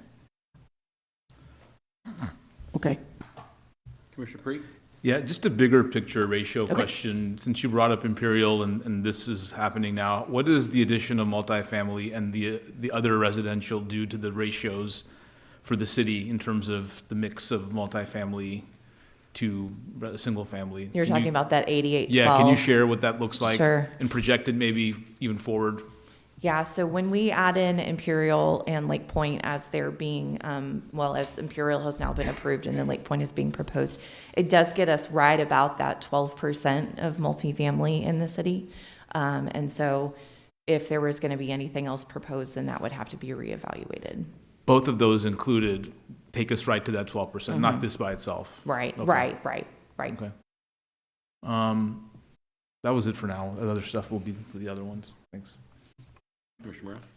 So this is for Don, and for you as well, Ruth. Okay. The overall, when we've got citizenry that's concerned about multifamily, we've got a developer that's looking at the economics of making this work. And the overriding question is, we've got so much multifamily, can't we do more office? Can't we do more retail? Or can we do more single family? My question is, if the development does not, it can't support office space because the city of Houston right now has got the worst office occupancy in the country. I mean, this part of the state does. Is there a way to change this mix and make this development work, or is this the science that exists today to make something like this come together? And if these components are there, does this work in any fashion going forward? I'll start with, I'll let Don answer today. I think our perspective is that density is needed for the long term. That I think that he can speak more personally than I can on their experience with Town Square, but what we have seen is that some retailers here have struggled because they don't have the density here, the density of people locally to support the businesses that are right here. And so from the city's standpoint, adding this density here is not just about the developer's return on their dollar today, it's also about the success of the development in the long term. And then I'll see if Don wants to add anything to that. So from an office perspective on the plan, we actually have an office building included, and it could actually be 2. So what I didn't want to do was build a plan that was unrealistic in looking at the market today. And that's only today, and it will change, I can just tell you. I mean, it's going to fluctuate, but to go to a bank today and say, hey, I'm building the floor building where I'm tearing these buildings down and I'm going to load it up with office, they looked at me like I was crazy. Even that is in the future, they look at it based on today. Right. I truly believe there will be 1 or 2, when I say trophy, I mean significant office buildings in that project, because even though the downtown and the Houston markets in the Class B and C and even A- buildings are struggling, the Class A buildings are actually doing very well. Look at Metro National. Look at the Energy Corridor, where the new buildings that have just leased, where Flores is leaving, is going to a Class A building. So there will be a market someday in Sugar Land for a Class A building because it's all about what we did in Town Square, which is the amenities. So over there, we're going to heavily amenitize that. There's going to be the opportunity to build that building, signature building, which Sugar Land has always wanted, and I've always wanted as a developer. And the multifamily will play into that whole scenario that we really wish we had done in Town Square.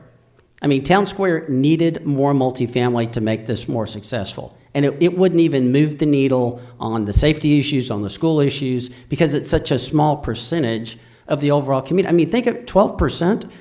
I mean, that's a whole nother conversation about the rest of Texas, but that's that's the smallest percentage almost in the entire state of Texas.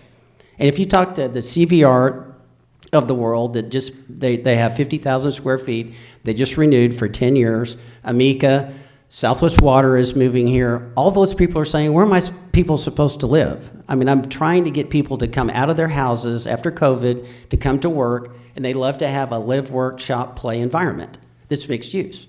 So if we're going to have truly more density and mixed use, and this gentleman that talked about quality, that is the most important thing going forward. In every project we've done, quality is the most, whether it's a power center that we put brick on the back of that we didn't have to trees, to landscape setbacks, everything we do over there will never lower the standard of quality that we've had in this project and in First Colony. So the multifamily today is a part of an overall plan that is necessary for that project. If you don't have that, we're going to be, I'm just saying as a developer, I would be scared about the long-term promise of that project because you need all that support. Because remember, when we built 190 acres, which is all of Lake Point Town Center, there's not one multifamily unit in all of that mixed-use project. So in 53 acres, that should really be 331 acres that multifamily is supporting. And we heard about the types of apartments or the type of multifamily housing. And I know you haven't built them, it hadn't gone onto a spreadsheet yet. But in generalities, the rent factors here, they're not garden-style rent factors, right? These are... None of them. Not one unit is going to be garden-style. But I'm just talking in terms of the type, the build, the class. These are going to be a higher-end apartment? Yes, every single one. They have to be. It's a wrap product or podium only. There's no garden-style office. Rents, if you had to guess? First of all, that's not mine, so I don't know, but it's going to be $250. So the rents in this that are the condos that are for rent are like $250, and don't quote me because I'm not in that business, but I've heard $250 to $275 per square foot. So I can promise you that the rents that are necessary for those to work will be in that same range. And I might be off a little bit, so if somebody looks it up and says he said that, it's close to that. Okay. You have to be able to build them. Right. I don't know if that helps. Yes. Okay, thanks.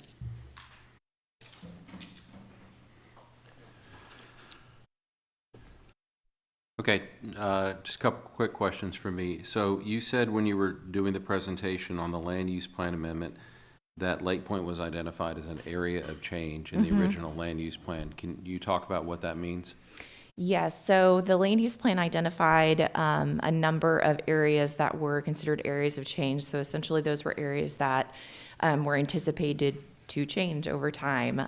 So the city was sort of divided up, or every area was classified as preserve and enhance, redevelopment, growth, area of growth, basically, and then I think like parks and open space or something along those lines. Basically, so we could clearly see the areas that we anticipated significant change in versus those that were not expected to change significantly. And so in those areas that were anticipated to change, there we go, parks and green space, that was the one. Those areas that were anticipated to change, there were more specific visions, descriptions established for those particular areas. So that included all of the regional neighborhood activity centers and then a handful of other areas that were not part of those activity centers. And was that in part because it was identified at the time that Flora might not always be there? And Right. if that campus relocated, then there would be other opportunities for redevelopment? Correct. Okay. And so we're clear, what is the current number of multifamily units allowed in Lake Point today, and what is this amendment seeking to increase that number to? So right now, the land use plan has 444 allocated units, and then the proposal is for 1,100 units. 1,100? Okay, tell me, and either you or Don can take this question. I want to know, how did you come up with the 1,100 number? I'm going to let Don take that question.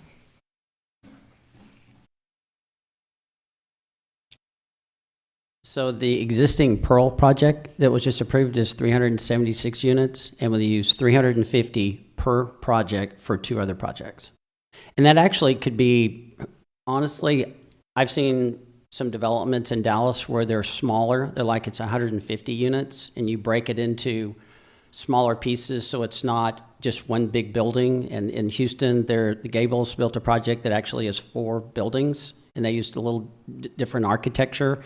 So as a developer, I don't want a big monstrosity of a building that just looks like this. I want it to have some character. I want it to have some reveal. I want it to have some nice architecture and maybe break it into smaller buildings.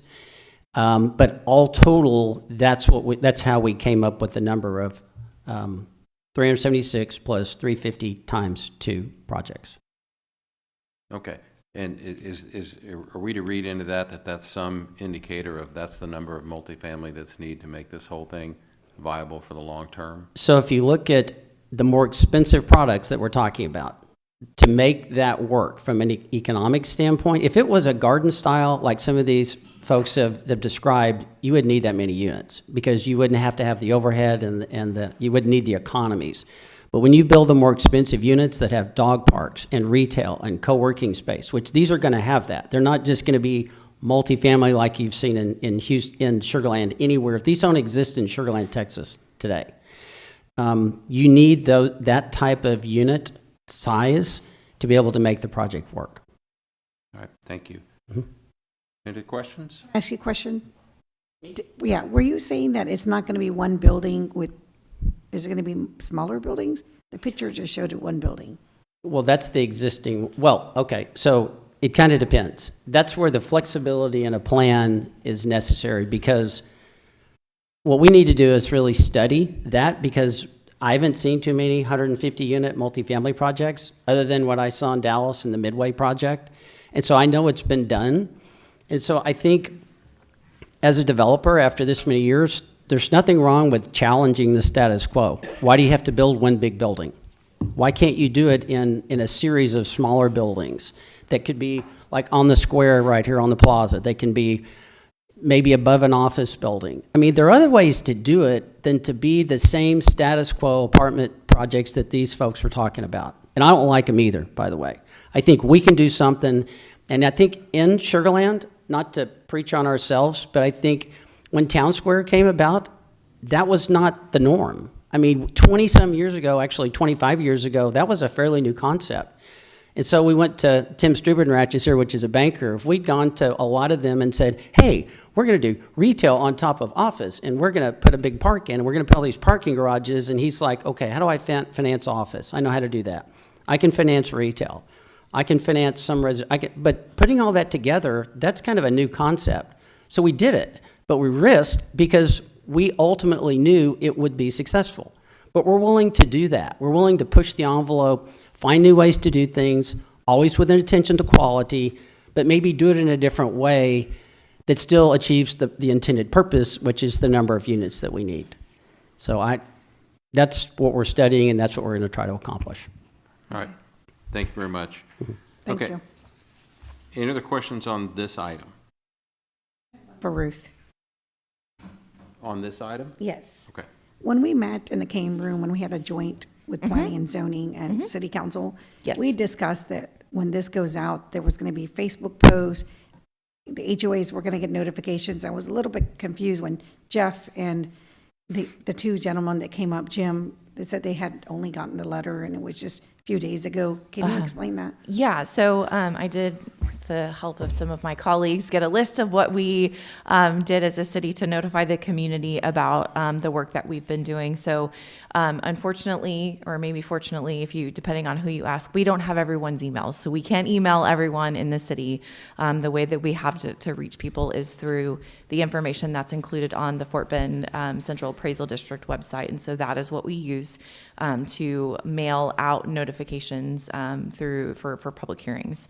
And that's what's required by law. In addition to that, we have also, there was a community impact article about it. It was mentioned during the recent district town halls. The nearby homeowners associations were contacted.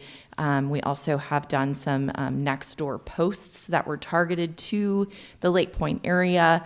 There has been text my gov messages that have gone out for people who have opted into that messaging information from the city. It's also been on the city website for multiple weeks, and we also have posted on the city's Facebook page multiple times about this particular project.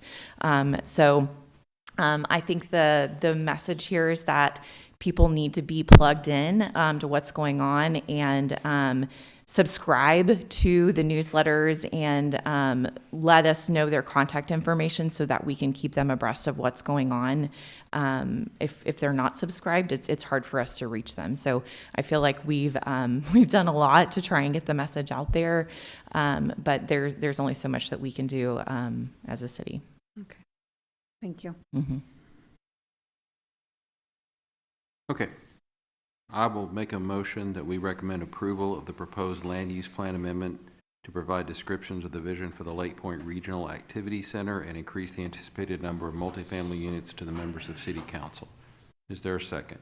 Second. I've got a second by Commissioner Brown. Any other discussion? Please vote.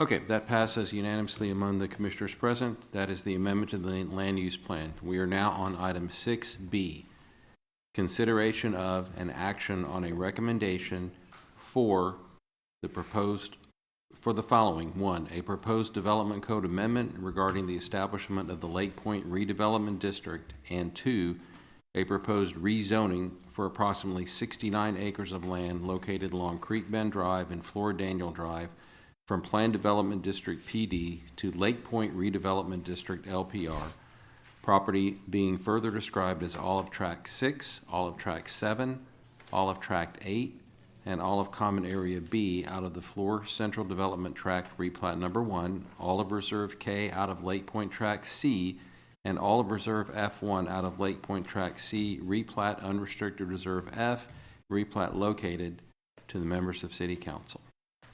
Questions for staff on item 6B?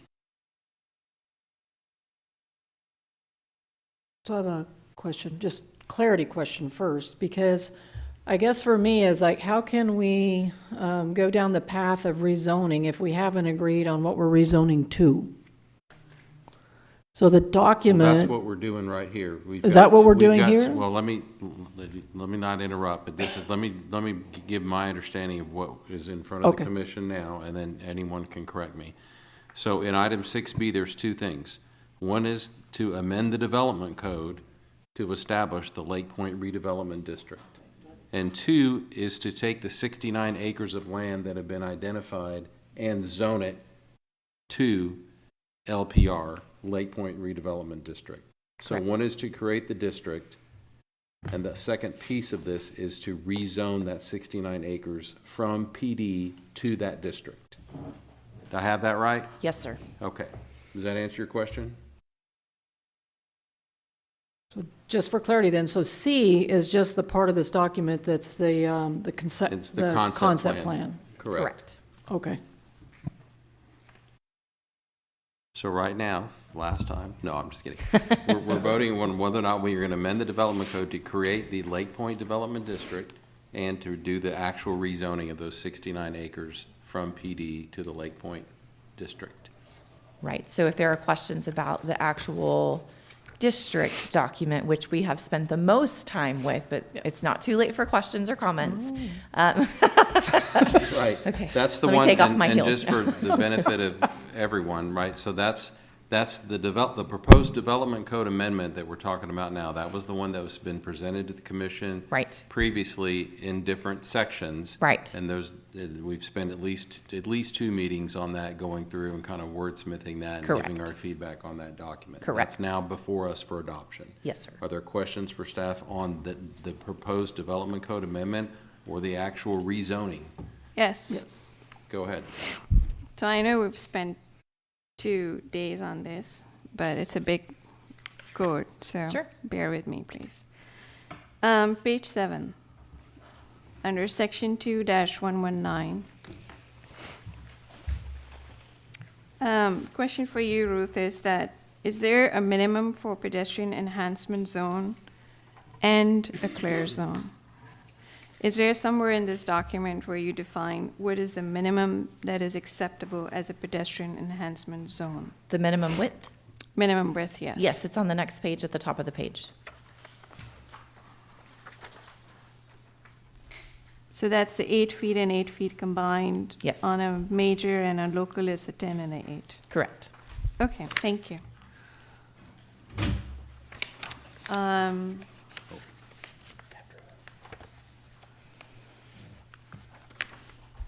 Page 15, section 2-121.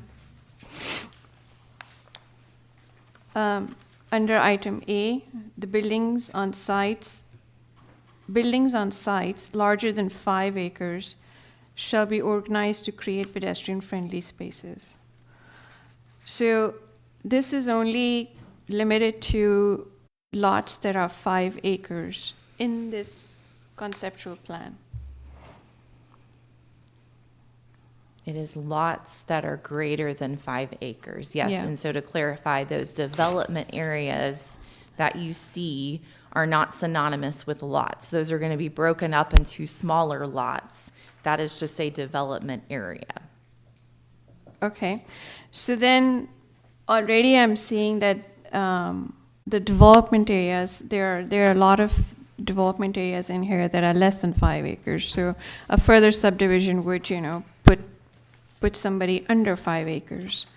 So why is this limited to sites that are larger than 5 acres? Should we not reconsider this?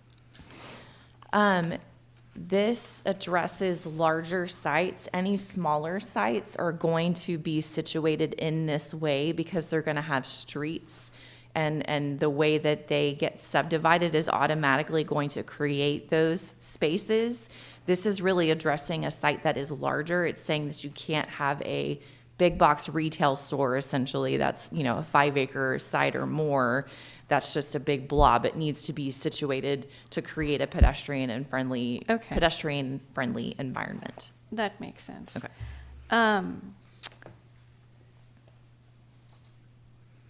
item B on the same page, under civic space, it says that a minimum 5% of Lake Point redevelopment district shall be dedicated to civic space. And then under 2, it says that where a trail is proposed, the minimum width shall be 10 feet. So that is, the trail is just the pedestrian, or does that also include the bicycle? Trail is for pedestrians and bicyclists. Together? Right. Okay. Because it doesn't explain here, so. So then, well, I think I'm going to come back to redevelopment concept plan later. Let me just move forward. So on page 17, where you're showing the pedestrian realm up at the top, you could have used a marker here to refer back to that page where the minimum depths were shown, because it doesn't describe what the total pedestrian realm would be. Somebody would have to go back and find that in that section.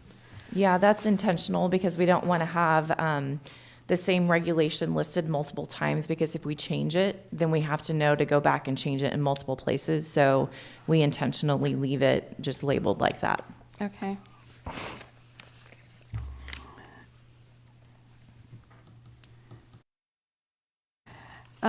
Page 19, there is an item 2 which says ground level non-residential. Under that category, there's A2.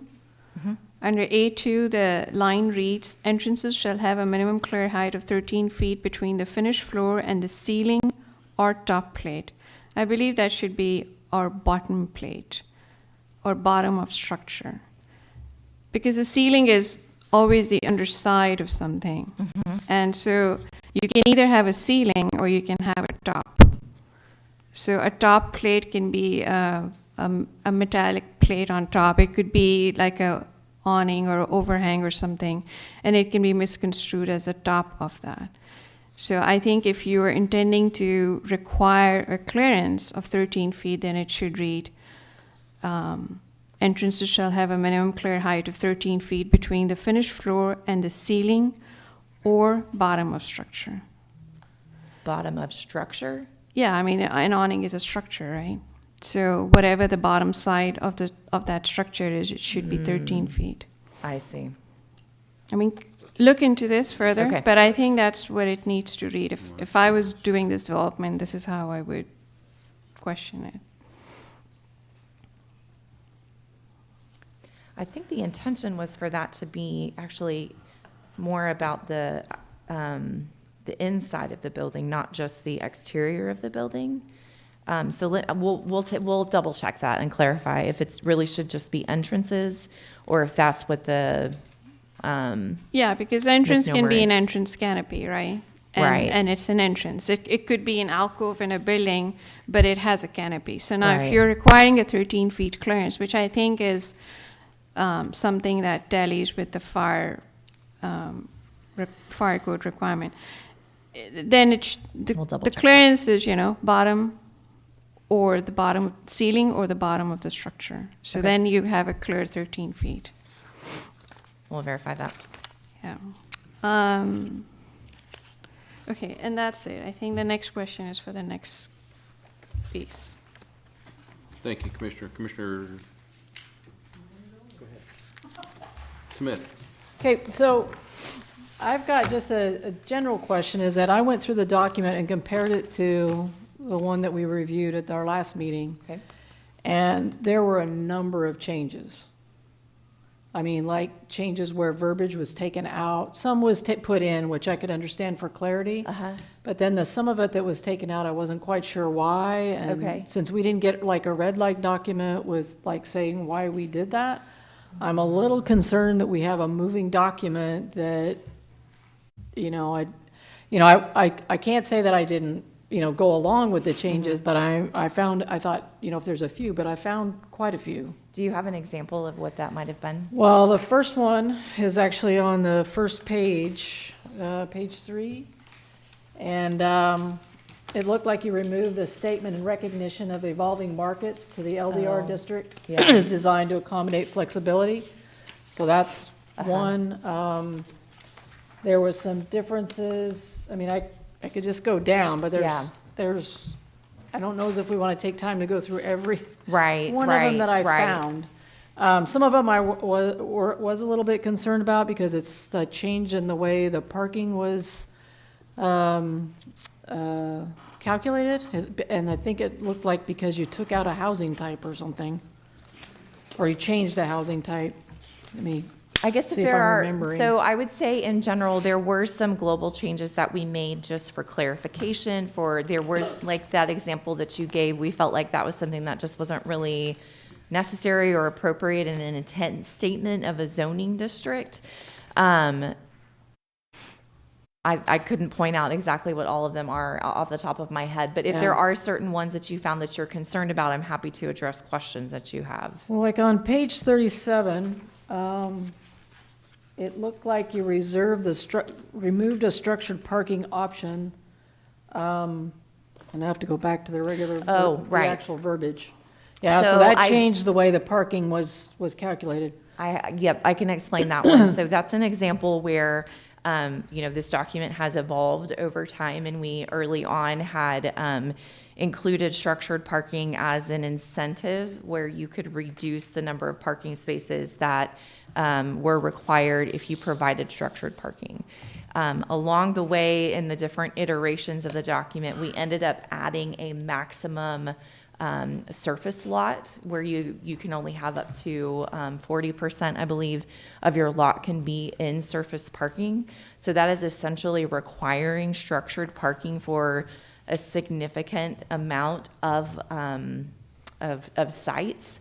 And so we didn't feel like it made sense to, on one hand, require structured parking, and then on another hand, also incentivize it. And so that's why we took that out of the kind of parking reductions, is because we were already kind of pushing certain developments into that, having some kind of structured parking. In the original discussions, I think it was that we would require structured parking, so I'm not sure why it became an option. There was conversation about requiring structured parking for multifamily. Yeah. We did have concerns about having that requirement for smaller developments. We heard concerns from some of our development community about that. And so where we ended up, I'm trying to find that in the actual code, was that there was a maximum amount of surface parking that you can have on lots. And then that, here it is, bottom of page 9, parking lot size, which is under C3. Sites with more than 50 multifamily units must be served by structured parking and may not have parking lots that exceed 15% of the total site area. And for all other sites, so that would be sites less than 50 multifamily and mixed use and everything else, parking lot shall not exceed 40% of the site's total area. So we are still allowing for some surface parking, but it's limited. Yeah. Right. That would allow for, we do have, even when you look around Town Square, you do have some surface parking. And so we don't necessarily want to say it's completely outlawed, but definitely want to kind of be pushing development in the direction of having shared structured parking. But if that calculation, if it was for the benefit, it almost like you get to reduce more parking spaces then, is that right? If Or is we it- had kept it in, yes, it would allow you to further reduce your parking. Well, I think the way you calculated it was a bigger number than what was in the old one. It's 46 spaces versus like 32 or something like that.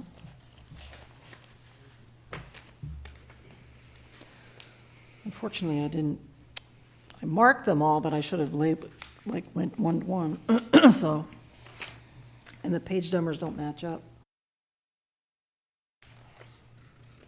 Yeah, I mean, the reduction would not be as much because we are no longer reducing for the structured parking. But that doesn't. This is a parking requirement. I was going the opposite way of a reduction. Right. Okay. Right. Okay. Yeah, I don't know if we want to go through, I just know that was one of them that stood out, but there's a number of them where, yeah, verbiage was taken out. So for me, I was concerned that we don't have a final document. I mean, I know you guys have done a lot of work, and we've been in the mode of changing this, but I'm just uncomfortable with, we've moved from one document that we discussed, and now I'm finding, you know, changes that, okay, they may make sense, but I don't necessarily have the background for it.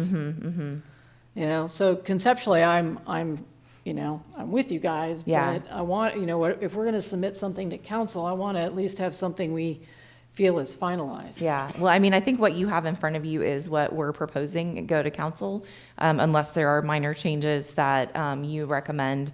Again, the changes that we made were based on your discussion in the last two workshops, and then just as we kind of did a final review of the verbiage, you know, there was some further clarification that we felt like was appropriate. But I hear you. Okay, let me ponder that a little bit more, Okay. maybe I can, Okay. because I'm just concerned about the Anything? Commissioner Brown? I'm going to ask another parking question. Okay. One of the things we talk about in here is shared parking, which is referenced to 119E, and then is picked up again on page 35, and it talks about parking agreement required. I think it's a fantastic concept, just giving you a little guidance. Make sure we have, whatever gets codified needs to have something that you prepped with legal, because it's got to survive deeds. Because if not, you're going to get into a situation where someone sells a property or defaults on a property, and you're going to end up with a reciprocal parking agreement that's not worth the paper it's written on. So you, please make sure you get with legal, and if there are any of these that are drafted, I would suggest having a process for that in the code, so that you address that, so that you're protecting. You don't want to get in a situation where you think you've got parking for a building and suddenly half of it goes away. For sure. All right, so that's my guidance on that.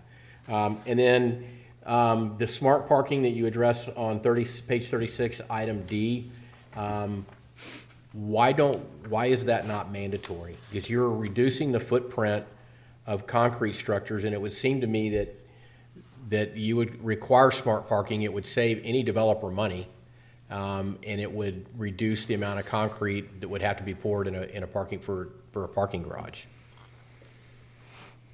You're reducing it by 10%.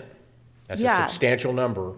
Yeah, so if they want to take advantage of that 10% reduction, that is how they do it, is by Right, I providing get the that, but smart why not parking. make that code? Why not, that if you're gonna build a parking garage, You just it have needs to to be a have that. smart parking garage? I don't know. Where this is I don't 2020, think we've 2023, contemplated yeah. that exactly. It was more of Yeah, a, look at the success that's been had with, over at I-10, you know, I can't think of the name of that, but I-10 and the Beltway. And I think people that use the garages are smart. We're probably late to make that that would be my recommendation, is you make smart parking mandatory. I think we can knock that out or not knock that out, but I think it would be a good thing.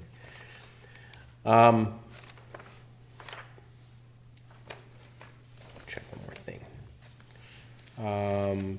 Nice job on saving the trees. I noticed that was in the recommendation. And I think Donna said he's done a good job. They're trying to save all the trees. And I think that was the last. That's my comments. Thank you.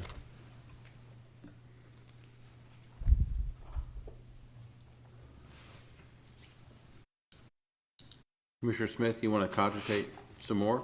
If there's no more questions, I can come back to some of that. Okay. You know, I don't really want to ask a bunch of questions just for the sake of vamping and asking questions, but so I will talk for a little bit. I appreciate all of the comments that went in to the proposed development code amendment. As I've said before, this is a pretty long process. I know that city staff has engaged with outside consultants and has engaged with the development community and has engaged with the citizens of Sugar Land to talk about a really what was originally conceived as a proposed mixed-use development district. And we heard, and three of the folks sitting up here tonight served on a task force with several members from city council and staff as well.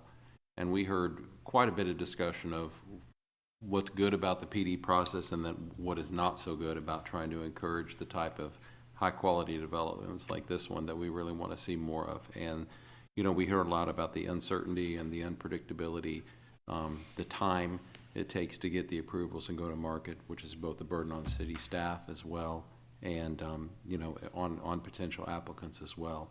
And it's been personally frustrating to see people propose good ideas to come through the PD process and spend a lot of money up front and only to find out, well, that's not, you got close, but that's not quite what we're looking for after investing considerable time and effort.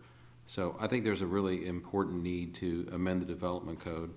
And I also would like to note that I think that everyone under, you know, council's leadership on this as well has done a pretty good job of directing that discussion now toward Lake Point.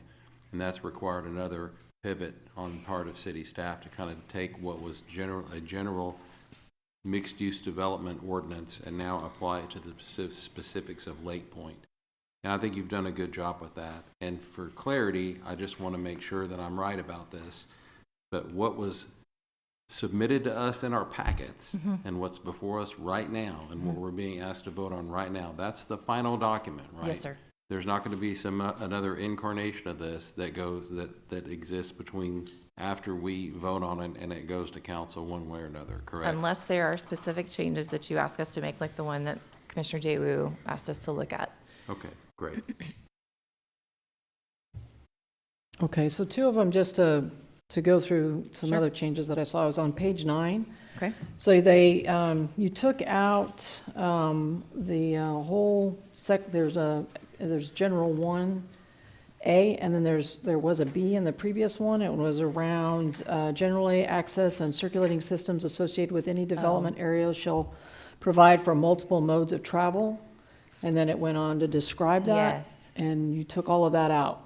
Right. So some of that was because we were looking again specifically at Lake Point and the application to this particular site, where that just didn't make as much sense as it did when we were looking at all of the activity centers more holistically. We know we know a little bit more about what the plans are for this particular site. We know how they're connecting to the area around it in terms of the pedestrian connectivity and things like that. And so that was an example of one that even looking at the city broadly, intent is a little bit weird built into the middle of a district like that. And so I don't know if that would have survived to the end, even with looking at if we were moving forward with the full mixed-use code, but definitely when looking specifically at Lake Point, we felt like it just didn't make as much sense. And there's I think there were a couple of bullet points under that section in particular, that kind of connectivity section, that that made less sense when we were talking specifically about this particular site. Okay. And the other change, I was just sort of going through all the various ones I saw, that you did change the permitted residential types, or you changed it. So I don't know whether you just combined them. You know, it looked like in the definitions, you still define it all, but you got rid of the triplex, fourplex, and sixplex. We combined them. And then you went to the multiplex. Right. I believe that was based on a comment that somebody made at a previous, okay, yes, you're it? remembering that too. That was from a previous P&Z conversation. I think you might have missed one of those workshops. Maybe. I think that might be where that conversation came up. That was in response to that comment. Okay. So in terms of it being allowed and the regulations that apply, it's still the same. We just simplified that term since the regulations were the same for all of those different unit types. Okay. And just lost my train. The one thing it's you know, about sending us off to these conferences that really made me think about this is that, you know, within this document, because this is really, you know, a part of how we're going to redevelop Lake Point, we have an opportunity, we made it an option around sustainability But after attending a few sessions, I'm almost wondering if we should have made it a mandate. In looking at what the cities, if some of the estimates of some of the sessions that I attended around what's going to be happening around like water and some of the other, utilities and things that cities are going to be challenged with. Yeah. And it's like within the next 10 years. I mean, we're not talking, 50 years out. That cities are already struggling and trying to, as they do redevelopment, to put in different things that help with that. And I know we made it an option, but I think it's really something the council needs to consider if they want to really start, as we do these redevelopments, to really look at that type of building. Are you talking about like LEED, or is there something in particular that you're referring to? The type of materials, it's like impervious, like concrete for your sidewalks. It's rain catching, right? For recycling water, right. For plants. We're talking about a green space here, right? So that all that largely relates to the drainage on this site, and that is addressed in our design standards, which is a document that tells developers how thick their concrete has to be and how to do their drainage and stuff like that. And there is an option for low impact design there. We have had some conversations on staff about what can we do to encourage that more and maybe even incentivize that, because initially it is about the dollars and the cents and what makes the most sense, but in the long run it may make more sense to do, something different. So we have started having some conversations about that, at least from kind of the low impact design standpoint. I know it's probably seems very expensive to do it now, but my guess is it's going to be a lot more expensive to do something later. Whether it even be solar panels or, whatever that is to make it a sustainable area. Right. This is an opportunity, I think, for that space as well. And the other thing, I guess, since this is really what's driving the redevelopment plan, is I still get back to the link. For me, I still am not, I don't have, I'm trying to connect the dots between all of these documents. And we talked about this early on, that we needed to make sure that what we were doing supported the land use plan and there weren't any conflicts. And still, as we go through here, there's verbiage that you've added. But I think if you read through the description around, and it was much clearer today, I think, than listening to the developer, so kudos to that. But I think if we don't get it baked into the actual document, it doesn't leave us nor the council any leverage to say, we really don't think this activates in a way that we're envisioning, for this rack. And this is our opportunity to, we've always talked about that we want to make sure that there's enough definition that it will drive the vision. And I think there were some really good things said today, but it's not a plan yet, right? So when that plan comes to us, we won't have anything unless it's specifically within this document that we can go back to and say, we think we really need to tweak something here and activate this area more. So is there something in particular there's something I think somehow the mentioned? verbiage within the land use plan needs to be linked into this. I mean, we talk about making the most of the presence of Brooks Lake, offering a unique opportunity to provide distinctive experimental atmosphere. So I think some of what he talked about today was good, but that's not, this is part of his plan, but it's not something that's driving him to do it as far as the document. Right. Yeah, and I guess that's where it gets a little bit tricky, because we can't regulate everything. We can't dictate everything that's going to happen on a piece of property. We can certainly do our part to incentivize and step in as a city to try and encourage that. But there are some things that have to be left to the market to see what that will look like. I think that we have required that buildings be oriented toward the water, so that you don't have the dumpster adjacent to the water like we have in some other places and things like that. I hear what you're saying. I'm just not sure a zoning document is the right place to address. Are they going to have paddle boarding, or are they going to have fishing, or is there more? And maybe I'm just not understanding what you're Well, to me, it's like if I think that the developer here is taken and he's got a vision, right? Right. And I think that's great, about activating the area, but he's done that on his own. I mean, it's not in this document. Right. That says this is what we want. And to me, when we talked about doing this in the first place, it was to set to give the guide rails, if you will, for what was envisioned that space to be. And for me, if I try to connect that to the land use plan, we're talking about, and I'm not talking about what's being now proposed, I'm talking about what's physically in the document. So we're saying, yep, we don't want to have the dumpsters, we've got a walkway, but there's nothing in there about saying activating the area. I know that's part of the plan, but it's not in the zoning of what we want. And maybe you're right, maybe that's not the right place, maybe it's in the next document. Or there- maybe it's tweaks to the development code, right, and to the building standards and those kinds of things. Yeah, that's what I'm trying to get a little bit more, like, what do you mean? Like, what would that look like? Because it may be, again, not something that gets addressed in a zoning document or any city document for that matter. I understand the desire to implement the vision, because I certainly have that desire too, but there are some things that we can't regulate or we can't dictate, we can't make happen just because we put it, like the vision tells you what the vision is, like what the desired outcome is. And so it helps us as staff as we're working with the developer, and we can say, hey, this is something you should be doing. This is what's in the vision. But there are always going to be things in a vision that we as a city can't control or that we can't dictate. And that could be one of those things. I'm trying to when you say activate, like what more you might be looking for. To me, I heard more today because I guess from the previous rendition that we had, I felt like it was just going to be a subdivision. Commissioner go ahead. Smith, is what you're talking about, is it sort of captured in this attachment? Yeah, or even in what's being proposed to be changed that we just voted on.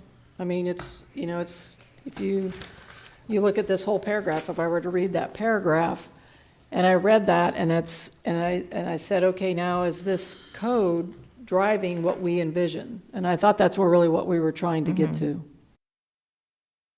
So are you talking about like where it says leverage potential Brooks Lake, include water-based activities, lakefront dining, pedestrian bridges, network of interconnected walking trails? Is that what you're referencing? Yep. So like I would say that again, the lakefront dining, like that is in his vision. There is an opportunity for that in the redevelopment concept plan, showing that that there will be a pedestrian environment, the civic space along the water.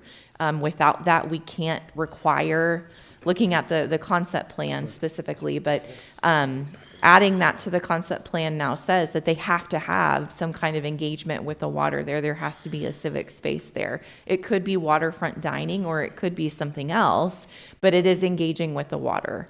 And so I think that was a way of addressing that. And that's in the actual redevelopment plan, not in this document. It's in the redevelopment concept plan, and then it's also in the code where it says that you have to have the civic space adjacent to the water. So we've kind of done the belt and suspenders, if you will, or the code is what dictates it. And so if this changed for some reason, the next plan would still have to have that along the water, that civic space along the water. So if it comes to us for review and then we see it, what I'm trying to do is give us some levers when it comes to be reviewed. Yeah. Otherwise, we won't have anything to go back on. Sure.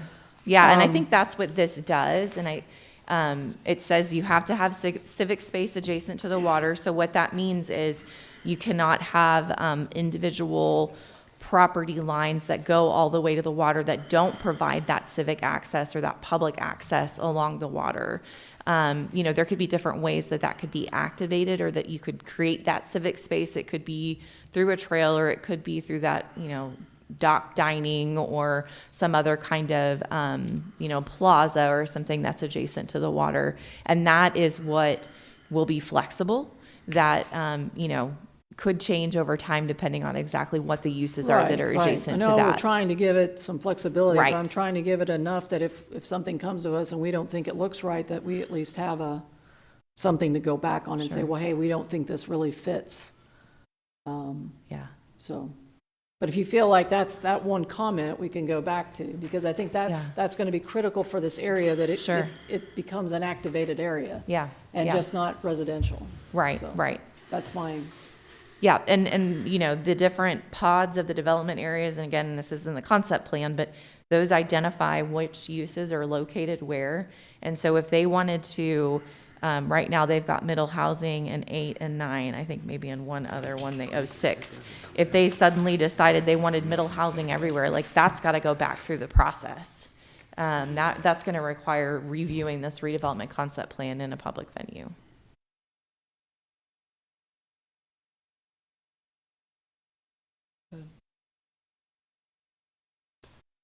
so let me ask this just because this is sort of where I would challenge, but, so if we come up with a plan, I know he has to have, we know we have to have enough density, but we challenged him to use more of the waterfront.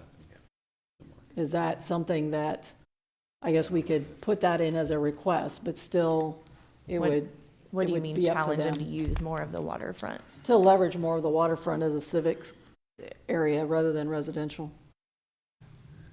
So they're showing civic space adjacent That's a to walkway, all though. of the waterfront. Yeah, but that's a walkway. That's not an activated area where you would go to do something, like a restaurant or something like that. No, it could be a restaurant, like over there in number 1, where they have retail services, office, multifamily. You could have restaurant. Because it's right now, it's so variable as to what it could and couldn't be. Right. Okay. And also, I just want to be clear that the next step in review that the commission is going to see is likely going to be a plat for these, where you're going to see some streets and you're going to see some lot lines, just like you saw with the preliminary plat tonight. That will be it. You will not know where the buildings are going to be located on those lots, except based on what is in this code that you are hopefully recommending approval of tonight. This is what tells the developer and the community where those buildings can and can't be located on that site. So you won't see a plan that tells you where those buildings are going to go. Remember, that's really what we did in the PD process, Yeah. and that's what we're trying to move away from. So I just want to be clear that's where we're headed in this process. I'm just trying to make sure that we have enough in there that we have a lever to ensure we have enough of the mixed use. Sure. Not just all. Yeah, and I think that's what these development areas provide, and that's part of the reason that this concept plan is set up the way that it is, to say that, these are kind of the uses that are going to be in these different areas, and if that is going to change from residential to non-residential or vice versa, then this group needs to look at it again. Okay. Thanks. Okay, thanks. I will make a motion that we recommend approval of the following. I have a question. I have had the button on for quite a while. I'm sorry? I said I've had the button on for some time. Oh, I'm sorry. I thought you'd ask questions. My mistake. Please Did you want to proceed. go first? Because she's at her. No, okay. A few months ago, Taylor Landine had made a statement that we need to regain public trust. And my question is really around the fact that when there was a study done on track 5, was there one done at this? I know we're supposed to be focusing on Lake Point and Imperial, but was there also a study done on Lake Point so that we can look at the potential impact of this? Because what I'm looking at is we've got 3 Sugarland town centers that will be competing at the same time with the same type of development.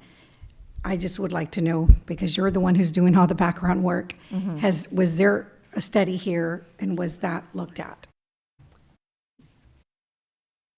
Hi, I'm Devin Rodriguez, Director of Community Planning and Redevelopment. So since Jessica and I kind of worked more on that study, I thought it would be more appropriate for me to answer that question. So a study was not done in terms of Lake Point. The TERS 4 board, so there's a TERS in the Track 5 area, and the TERS 4 funded a study that was done with Stantec that we also already shared. It's published on the website. The reason behind doing that study was because the city owns 22 acres adjacent there to, well, we own the Smart Financial Center, and we own the 22 acres there adjacent to it. And then there has been some recent major ownership changes in that Track 5 area with the purchase of about 35 acres by MD Anderson, and then a 50-acre tract that Fluor had previously had plans to have like a future corporate campus, and they recently sold that property. And so those were some major ownership changes for that overall area that we had to revision what that entire area, that was kind of the purpose of doing it, of what is this new vision supposed to be, because we've had such major market changes. So that was the purpose behind doing that study, but it's not that we've done individual studies on all these different racks. That was just the individual purpose for that area. Okay, so basically, it used to be like the vision was entertainment, but now with all these changes, they wanted to look at what would be the best over there. Correct. Okay. Any other questions about this? Any other questions about this item? Okay, hearing done, I will make a motion that we recommend approval of the following. 1, a proposed development code amendment regarding the establishment of the Lake Point redevelopment district, and 2, a proposed rezoning for approximately 69 acres of land located along Creek Bend Drive and Floor Daniel Drive from Planned Development District PD to Lake Point Redevelopment District LPR. Property being further described as all of Tract 6, all of Tract 7, all of Tract 8, and all of Common Area B out of the Floor Central Development Tract replat number 1, all of Reserve K out of Lake Point Tract C, and all of Reserve F1 out of Lake Point Tract C replat unrestricted Reserve F replat located to the members of City Council. Is there a second? Was there any changes? I'm not suggesting any in my motion. So I've got a motion and a second. We have any other discussion? All right, please vote.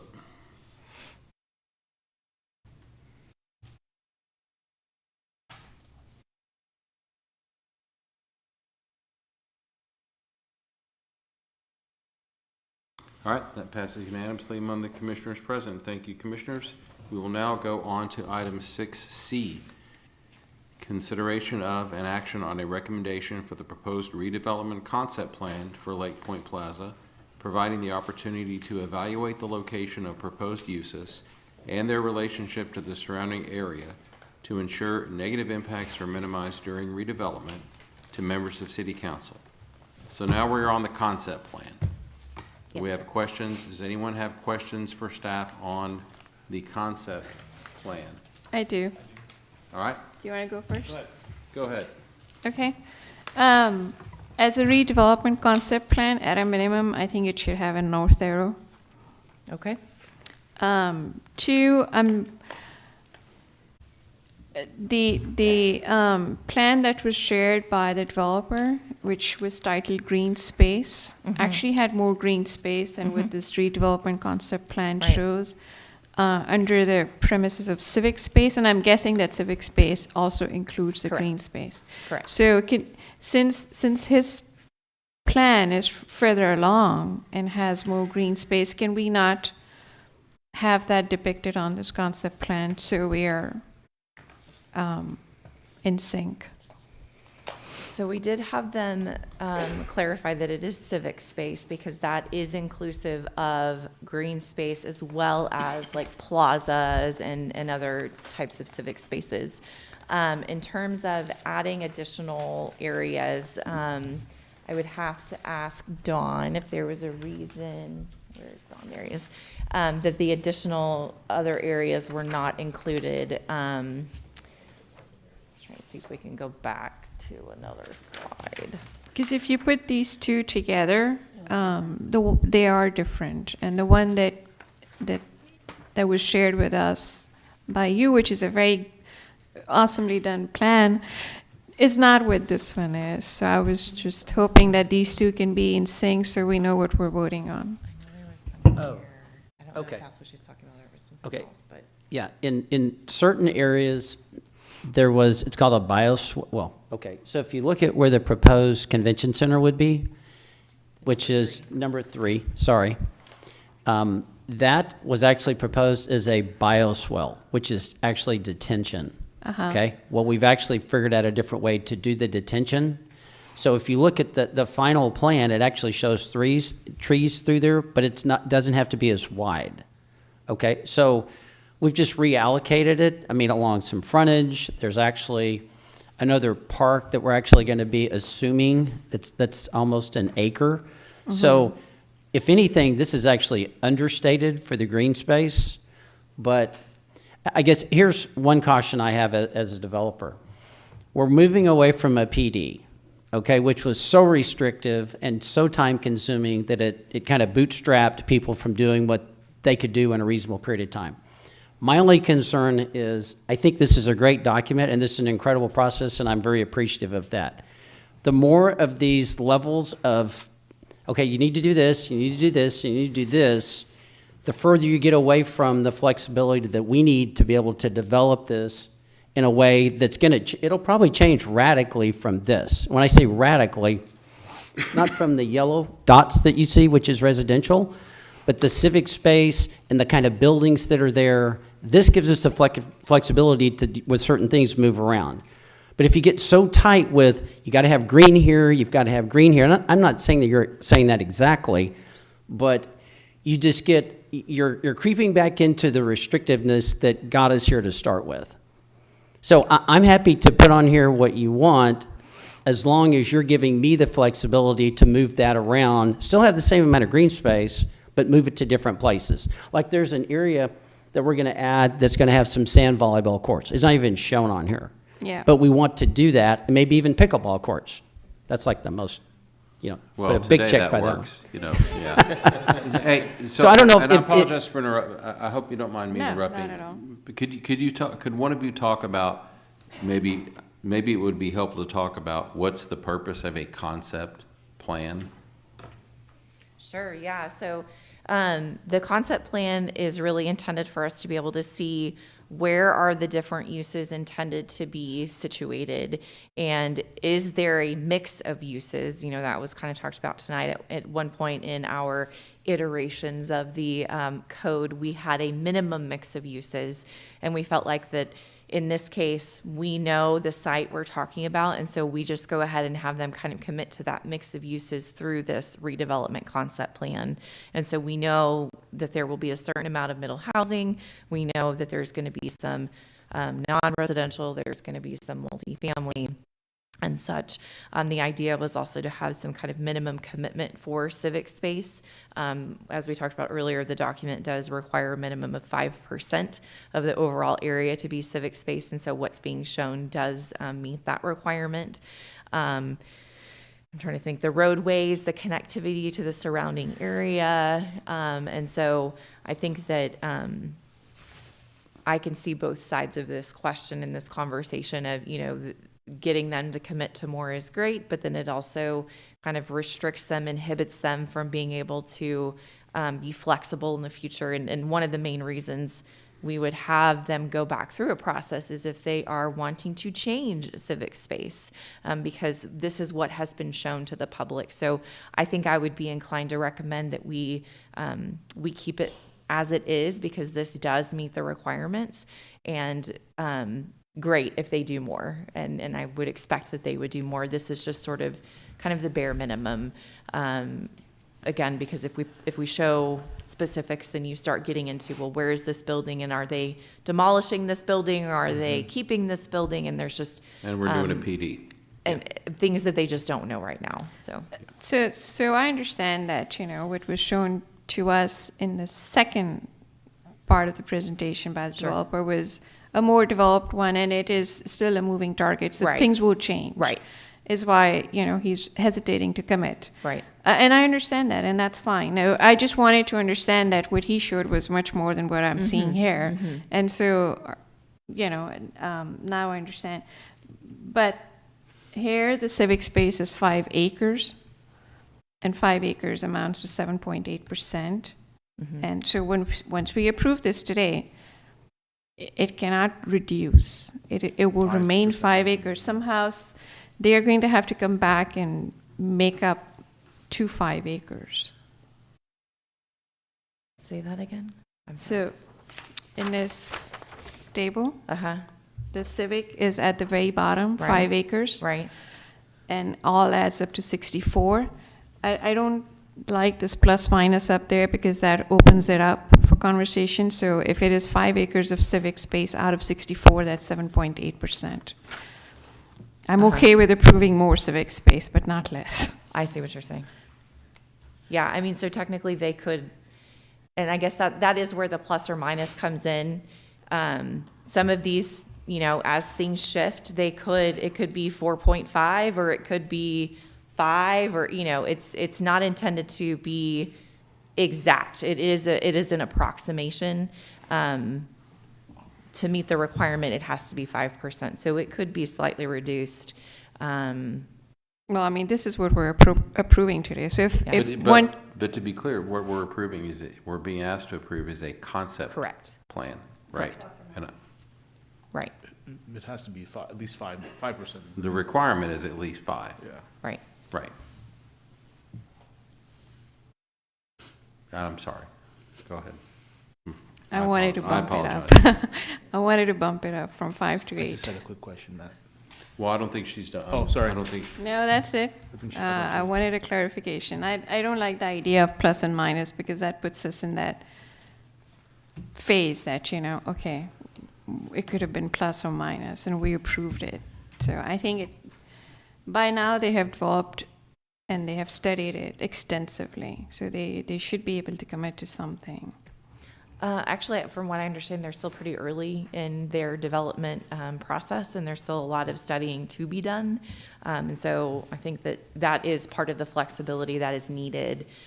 We don't want to tie it down too much. I think originally, actually, in an earlier version, these numbers were decimal points, and I said I think we just need to put whole numbers and put that plus or minus because that could change. It will change. It's not that it could change, it will change. These numbers are not exactly what they will be ultimately. And so that tells everyone up front, this is not exact. It's approximate. Okay. Anything further? No. Okay. Commissioner Patel, questions? No? I'll go real quick. On the theme of flexibility, do we feel like not having done any of the traffic impact studies, you mentioned that for one of these, like for the 8 to get switched to something else on here, you would have to go through the process again. Do Correct. we feel the hypothesis or comfortable with the hypothesis that the traffic impact won't like significantly alter this, given that I think Mr. Poindexter pointed out there's only 2 ways in and out, right? So do we feel with the density of residential in that one area that the traffic won't come back and say, hey, maybe this is not a great idea? Are we giving ourselves enough flexibility to be able to do that, to change that potentially if it comes to that? So traffic impact analyses don't tell us what is a good or a bad idea with development. It says this is what the impact will be, and this is what you need have to live with do. it. This Yeah. is what you need to do to your network to mitigate any impacts.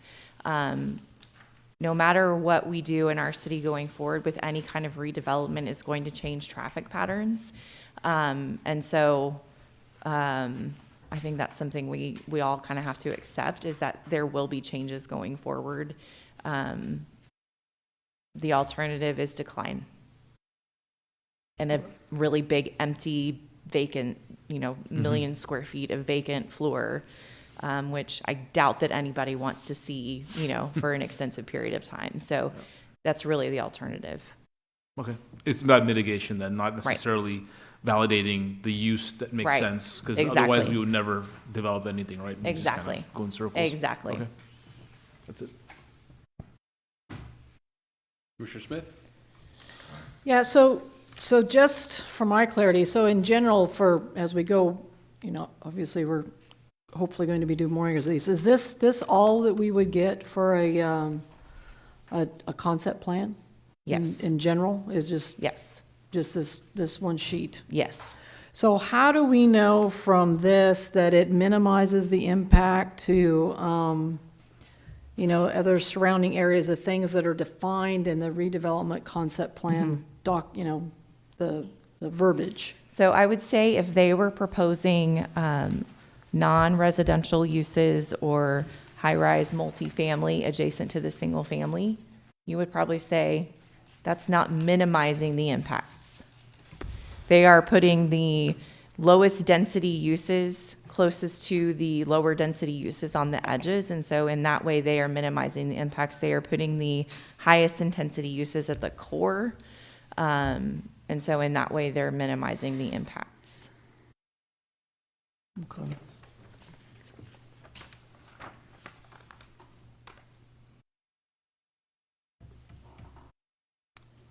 So if we had like housing that was only one story and they still went to middle housing, wouldn't we need to know like how high these are going to be? I mean, in general, so that we would know that it's not impacting? I mean, how do we test that we just have to go that there's nothing in here that's impacting the surrounding community? So the middle housing by definition only allows up to, I think it's 3 stories, 45 feet. And so you know that that's what's going to go in that area based on what's in the code that you just recommended approval I think of. this gets back to my concern here now. Because there could be single, you know, because there are houses that are right here that are 2 stories. And when we've always talked about it needs to, you know, level up. So then that would automatically say that if he does this middle housing and it's 4 stories high, then we're going to sort of butt up against. The middle housing only goes up to 3 stories. Okay, I thought you just said up I to believe 4. I thought it. Double check. I guess I'm just trying to clarify how we would know from this one document that. It's because of what all is already there. in the code. Okay. Yeah. And that is obviously very different from what you are accustomed to, which has the PD and the layout and all of the standards in one document. Yeah. But this is what gives us the flexibility going forward. So building height, middle housing, I apologize, it is actually 4 stories and 50 feet. Yeah. But in that particular area, where it's labeled the Enclave at Lake Point, I think they actually have some 3-story homes back in there too. So it's not a bunch of 1-story homes that you're then going to put a 4-story next to.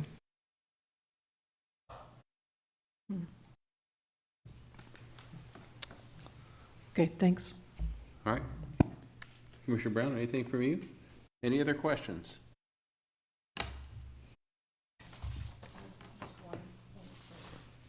In this document right here, it's got 64 acres, and I think in all of the other documents, it's 69. Right. I was going to bring that up. That is because there is a piece of Creek Bend Drive just north of this site. There's a gray line right there kind of running through the middle of it that in the rezoning, it was a lot simpler for us just to grab that whole parcel and do that rezoning as opposed to having to essentially create a new meets and bounds description for a new piece of property. But he's not included that in his redevelopment concept plan.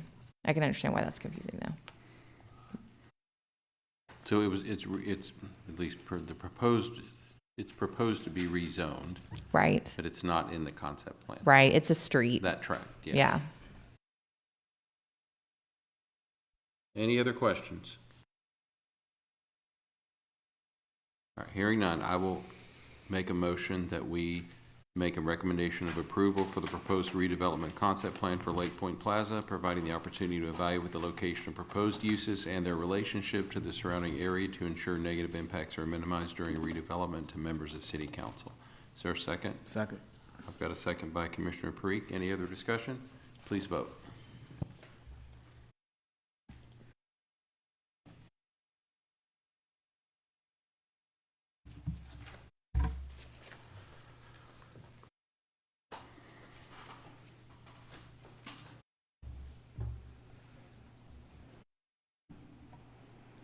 All right, that passes unanimously among the commissioners present. Thank you very much. Thank you, commissioners. Thank you. And thank you, staff, and thank you for the ladies and gentlemen of the public that addressed the commission in public comment.